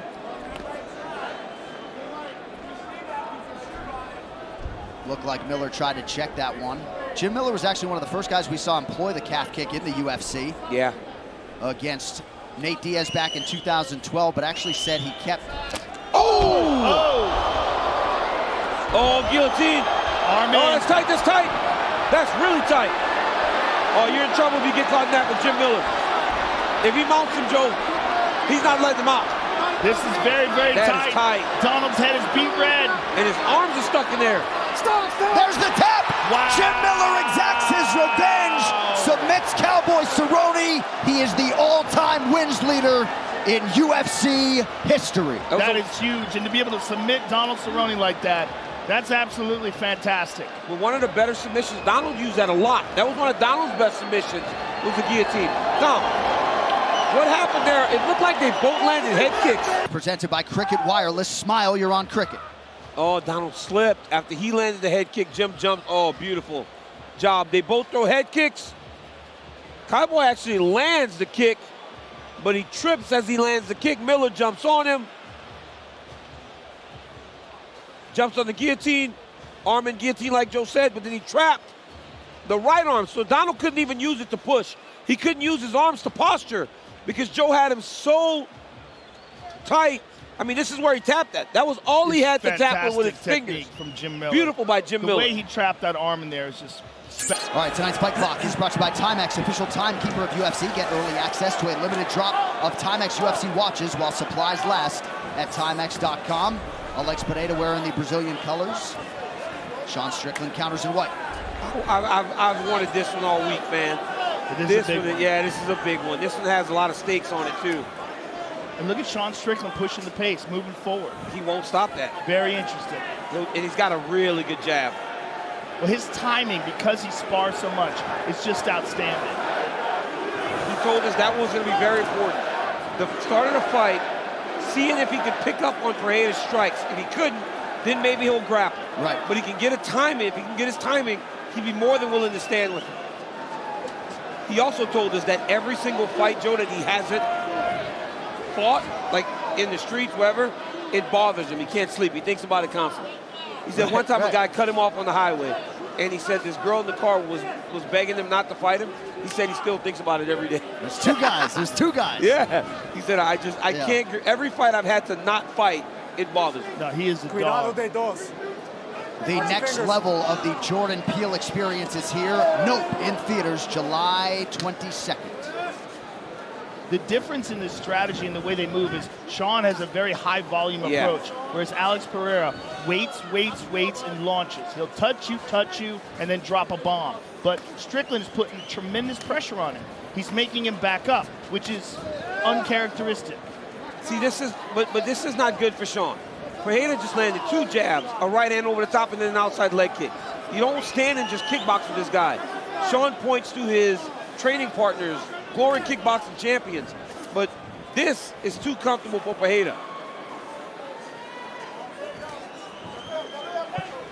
Strickland repping Syndicate MMA here in Las Vegas. 2 minutes have gone by here, round 1. Well, the Bruno Silva fight was the first time that we saw Pereira get caught, and he got caught multiple times in that fight. We saw a great chin on him, but Silva's a very, very good striker. So we saw some opportunities that maybe Sean Strickland would see that he could capitalize on. He just took a pretty good right hand there by Pereira. Both guys stand very straight up. Yes. And I think that is why a level change or a shot on Pereira would be good, because he's... Oh! That's what I'm talking about. That's it. That's why. That's what I'm talking about. Done it again. That's why. You cannot stand in front of that man. Can't play with that dude, That man. power is different. It's extraordinary. You can't play with this dude, man. Coming to a top 5 near you shortly, and perhaps the next middleweight title challenger, Alex Pereira. People think they get it, but this guy does that to the best kickboxers on planet Earth. That left hook was nasty. And that's his signature technique. The thing about him is he's got that nuclear option. You cannot make a mistake. And Sean Strickland decided he was going to stand right in front of him. The fight replay is brought to you by Sweet Sweat. Check out their website, sportsresearch.com. Look at the beauty in this hook. I mean, it's perfect. That's perfect. He just leans in, and he gets you thinking that you're all right standing in front of him, and then just torques that right on the chin. Guys, bring that back one more time. Watch Pereira when he circles. Watch how Pereira just sets his level. Watch that level change, guys. When his feet set, look at him. Level change, spring into the left hook. Boom. That's nasty. I mean, that's the same hook he knocked out Adesanya with. Dude, he hit him, and Strickland's done at this point. And then look at the follow-up. Oh, the my accuracy, goodness. the IQ of his striking. I love that, Joe. He almost propels himself into the shot. He's moving left, settle, left hook is over. I mean, we talked about it very shortly before that you cannot play this game with this guy. Right. Maybe grab him. Maybe try to rush him a little bit. Rivalry series. All right. Fight Clock brought to you by Timex, official timekeeper of UFC. Get early access to a limited drop of Timex UFC watches while supplies last at Timex.com. Holloway is in white, Volkanovski in the black and gold, befitting a champion. Max trying to put him on his heels right away. If you know anything about Alexander Volkanovski, you know that he will take his time, make his reads, understand how he wants the song to play, and then he'll start to fight his fight. He will never rush. He will never put himself in danger by trying to start too fast. He is completely in tune with having 25 minutes.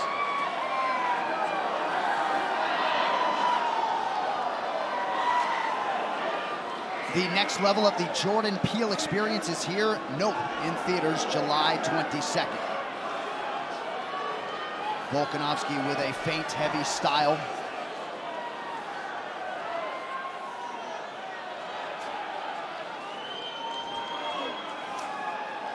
Holloway touches the lead leg of Volkanovski. About a minute gone by round 1.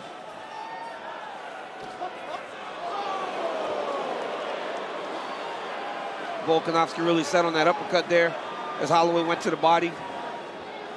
Holloway had a lot of success with the uppercut in fight number 2. Was doing a great job of timing it as Volkanovski was entering.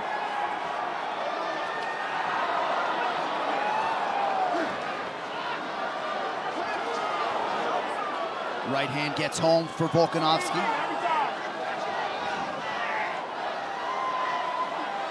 A lot of feints by Max, lifting that left knee to try to draw a reaction from Volk. Nice combination by the champ. Pretty good head movement defensively by Holloway. Both guys are reading, trying to find out what improvements have been made, what changes in strategies. Nice right hand a moment ago by Volkanovski. Good body kick from Max there.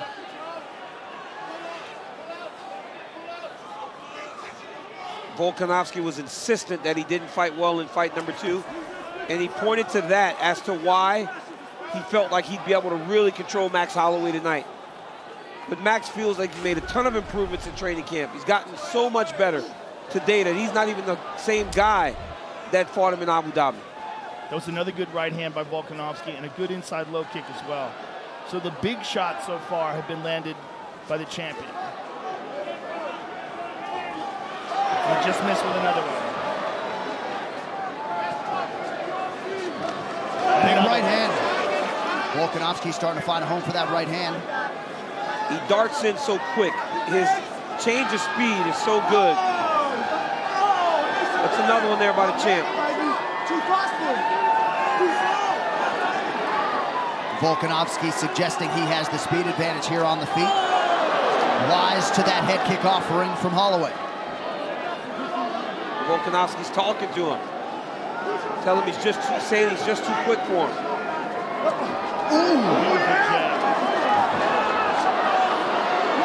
Oh, good right hand by Volkanovski.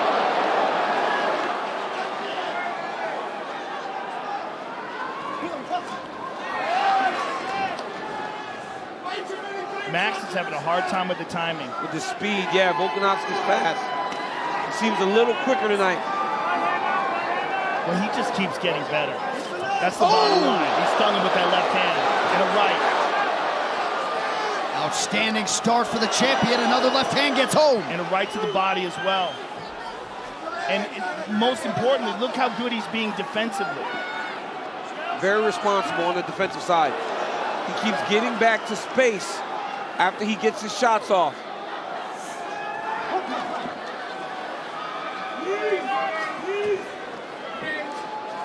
Short knee to the body for Holloway, controlling that right wrist of Volkanovski now.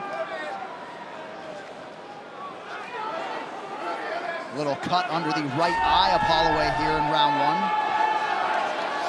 Good right hand by Max.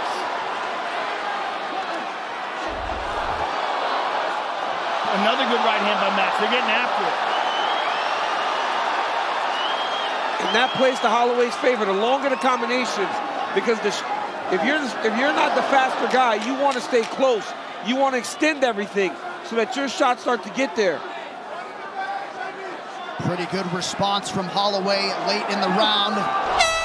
Back elbow gets home. Tonight's Corner Cam brought to you by Body Armor. Doing so, it's just squaring his upper body up as well, and that's making him a bigger target, which is why Alex is able to get them punches off on him. I like the corner advice telling Holloway, you don't have to match the big shots. He's got to get more active. They want him to try and overwhelm him with his activity like we had seen on so many occasions. But the problem with that is that in the first 2 fights, Volkanovski's been able to stay with that.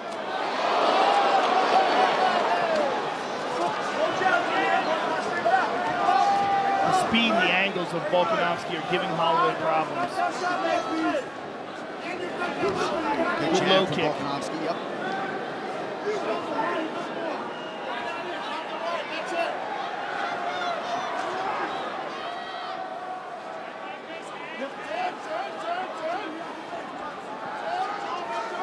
Holloway's gonna have to throw more feints at Volkanovski, because Volkanovski, when he feels like Max is gonna enter, he loads up and starts to go.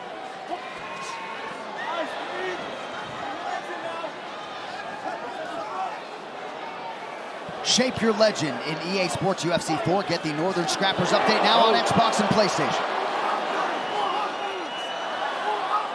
In these long combinations, it seemed like Volkanovski's getting to the target a little better. Yeah, it does. And Volkanovski also has that rare combination of power and volume. A lot of guys that have a lot of power, they don't have the endurance to fire high volume with that power. Volkanovski does.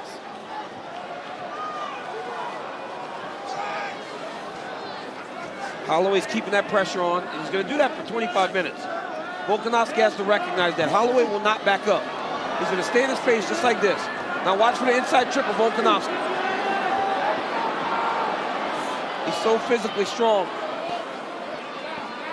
Holloway's got to lift the right underhook if he wants to get off the cage.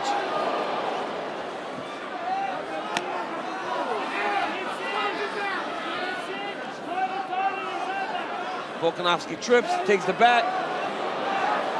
Max is doing a really good job of attacking the hands. Big elbow nice by elbow, Volkanovski. Great job defensively, though, by Holloway in that sequence. Takedown defense holds up under 3 minutes here in round 2. I'll tell you one thing that Holloway doesn't get enough credit for is his chin. His chin is just crazy. It's incredible. I think that Holloway corner's asking for the right thing because he's having a bit of a problem trying to get Volkanovski. He's got to just get very active. That short shot opened up a big cut, or so it appears. Over the eye, Holloway. Oh, yep. that's bad. It's leaking bad. And it's in a terrible spot. So some definite adversity now for Holloway with that cut midway through round 2. Oh, it's squirting out. Yeah, it's all over his leg. Look at it.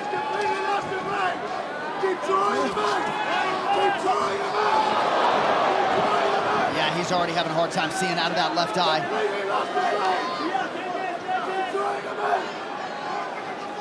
You hear Eugene Berriman telling him to draw him in. Holloway staying focused, rip the body.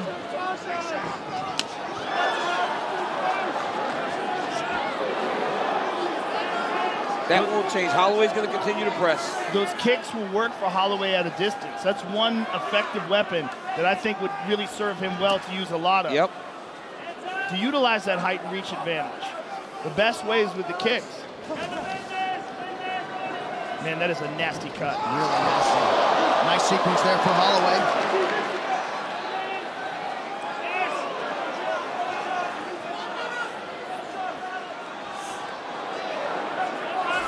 Under a minute to go in the round. Must be wild being a cut man when you see a gash like that, knowing what you've got to do in about 51 seconds. There's going to be a ton of Vaseline in that thing. Try to slow the bleeding. But then the moment he gets hit again, it's just going to open up.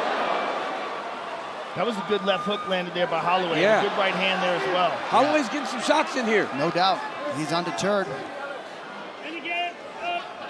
I think he's going to probably have to take more risk now with the cut than he intended to. Good inside low kick by the champ. Yeah, Holloway was not expecting that. Nice advancing knee for Holloway.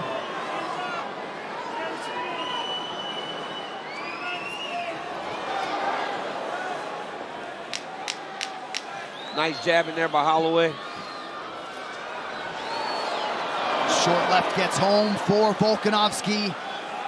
We are through 10 minutes of the UFC Featherweight Championship. This Coach's Cam is brought to you by Jose Cuervo, Alexander Volkanovski, and Max Holloway. We will keep an eye on that cut, to say the least.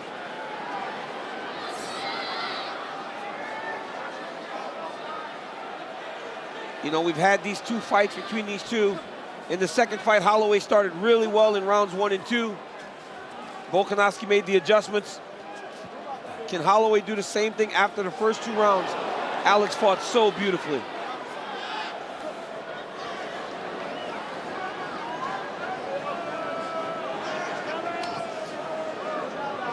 Jab heavy approach from Volkanovski here early round 3. Holloway counters to the body. It almost seems like Max's speed is off. But it just feels like, it seems like he's trying to pick his shots and be a bit more measured, right? Everything that he's doing isn't thrown to hurt Alexander. He's trying to just touch him. Because if you remember in fight 1, Volk won by scoring points, and Max was trying to really get after him. I think he's trying to do the same thing to Alex now. Just score points. Beautiful job there by Volkanovski defensively. He has made Max miss 68% of the time on officials.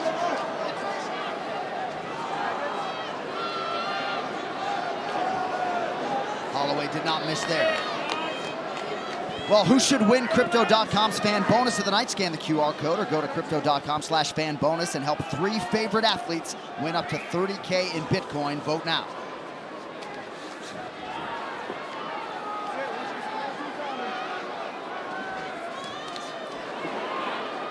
Holloway's mixed it up now, trying to throw more kicks at Volkanovski. I think that would really help him, because when you move as well as Volkanovski, you're not going to catch him with the hands. You got to use your legs to cut him off. Kick him on the exits. His hand, Volkanovski's speed looks tremendous tonight. And that other eye, the right eye, appears to be bothering Holloway, largely courtesy of that Volkanovski jab.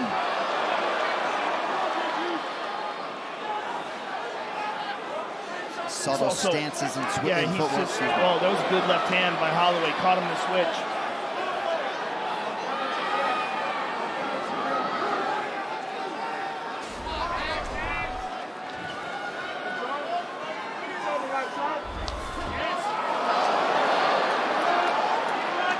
Good combination from Volkanovski. Appears the cut has now been reopened.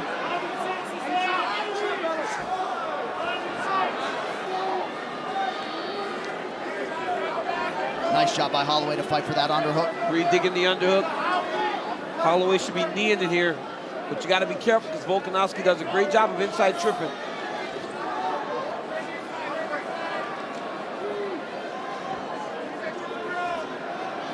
They're just both so good at defending along the side of the octagon.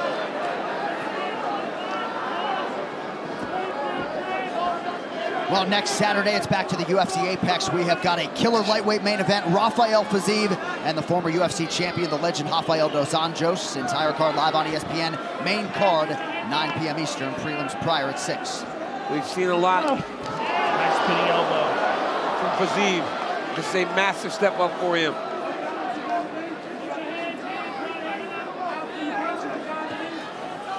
There's that Volkanovski jab yet again.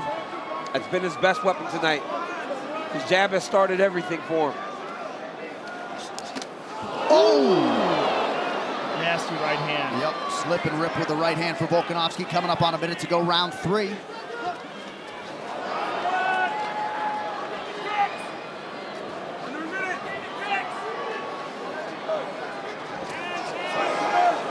Great right hand from Volkanovski. Catches Holloway on the way in. It seems like Volkanovski is faster than ever. Yeah, he seemed much faster than he was in the last fights. And it seems like Holloway is just a step behind. And I think a step behind his previous performances. What? I just think that Volkanovski looks better. Yes. You know, I think he just continues to improve. And even defensively, look how he blocked that right hand. Max is so good normally at overwhelming people with activity. But because you know Volkanovski's not going anywhere, you got to really measure how you approach. I thought maybe there was a knee from Holloway that might have caused a cut on Volkanovski. Perhaps that's Max's blood. Waning seconds here of round 3. High kick from Holloway, partially blocked. The right hand got through. 15 minutes down. Yeah. It's not good for us. They're saying it. They can, at least they're being honest with him. They're telling him how the fight's going. Right now, Alexander Volkanovski is fighting a beautiful fight. You know, me and my family, we love Max Holloway, and I just got a text message that, hey man, this dude's really good. And he is. Volkanovski is showing a different level tonight. And you see he's getting better in terms of his land percentage as the fight goes on. Definitely no cut on his forehead, by the way.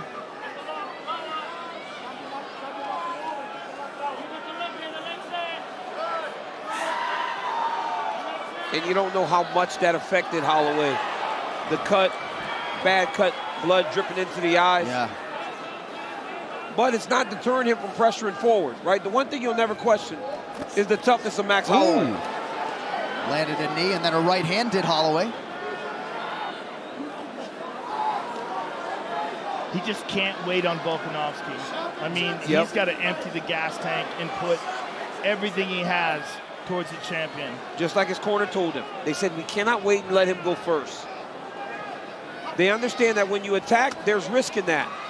But it's better than sitting and waiting because the kid's so fast. And he is so accurate. The guy's landing at an absurd rate tonight. Well, he just keeps getting better. That's the bottom line with Volkanovski. Since he's won the title and all the challenges he's faced, the Korean Zombie, the way he did Brian Ortega, I mean, his performances have been just outstanding. And tonight, he's on another level. And you see his vision, Daniel, his timing, his anticipation, almost like an NFL quarterback. The game slows down. There's a couple of good kicks by Max. Yeah. And Max, like I said, Max is landing in there, but it's just the ability of Volkanovski to get 2-3 off before Max gets his shots going, like that. And then he gets back to his space. That was a nice left hook there by Holloway.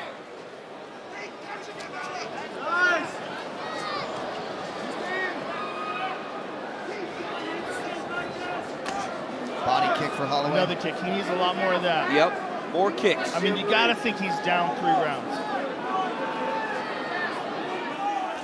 We're here at the halfway point in the championship rounds of the 4th. And Holloway's got to do something really big. Yeah, he's got to go to work, really try to press, try to find an opportunity to latch onto a submission, try to land something that hurts Volkanovski. Because right now, Alexander Volkanovski is fighting beautiful and also really pulling away from Max. That was beautiful timing right there. But look at the champion's defense and the physical strength. Yeah. And he's he so is strong. just such a tank at 145. Sometimes we like to tell the viewership that Alexander Volkanovski, when he played rugby league, was 214 pounds for the Gorilla Gorillas. That's a good High combination kick. there by he goes. Holloway. Very nice with the high kick at the end. Just didn't have a lot on it. And there's a nice right hand by the champion.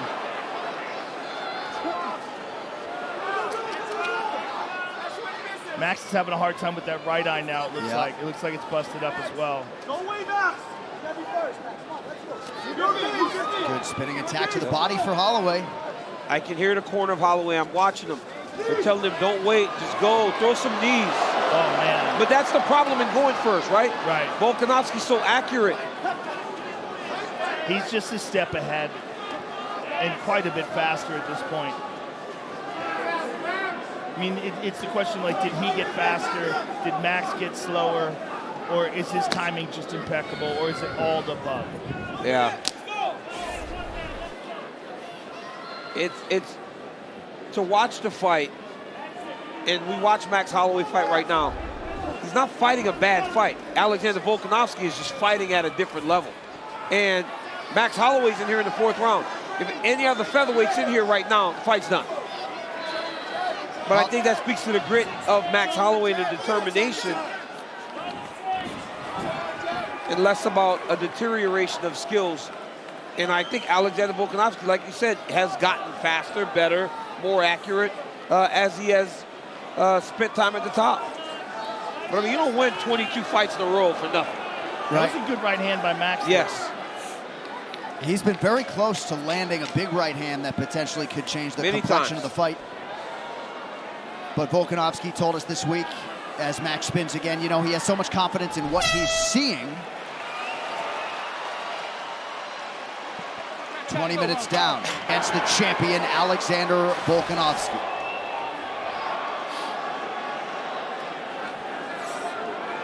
And now the onus is on Max Holloway to get off first. Inside leg kick for Volkanovski. You heard his corner telling him, Max, we got to go for the finish. You know, and they said, don't be reckless, but we got to go try to chase something here. They said, expect him to coast, but it does not look like level change there by Holloway. That's something different.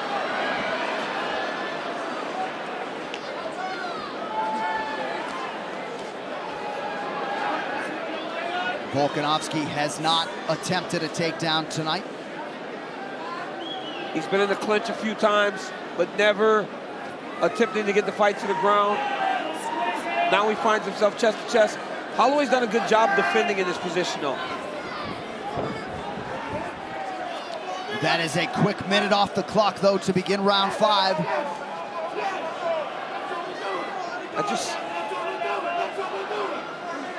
I watch Alexander Volkanovski, and I'm really in awe at his improvements.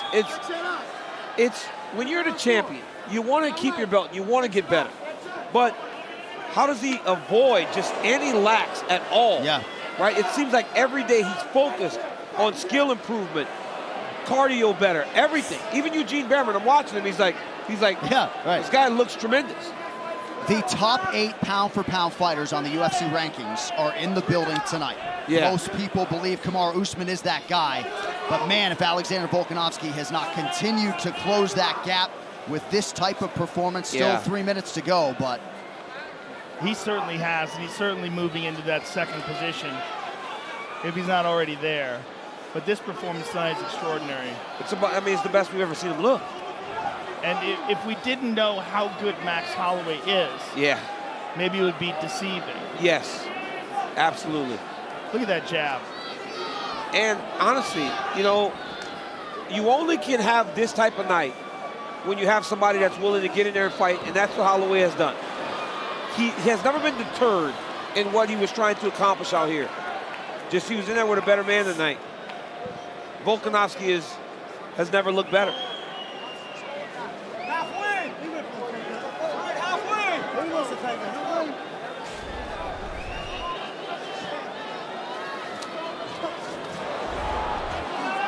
And Volkanovski is a small cut around his left eyebrow, but other than that, he's really unmarked. Little souvenir.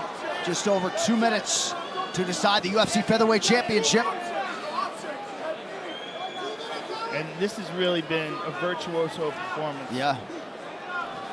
For all the great performances he's had, Joe, at the end of it all, they'll always point back to July 2nd, 2022 as a day that he truly etched himself in the record books, because he will go up 3-0 if Max Holloway does not finish him here.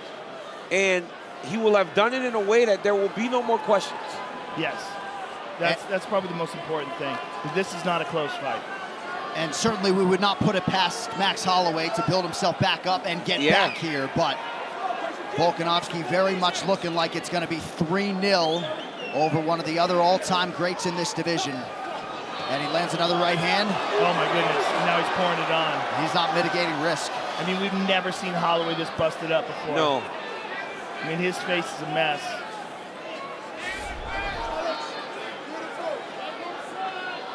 He's gotten better as the rounds have gone on, too. Incredible.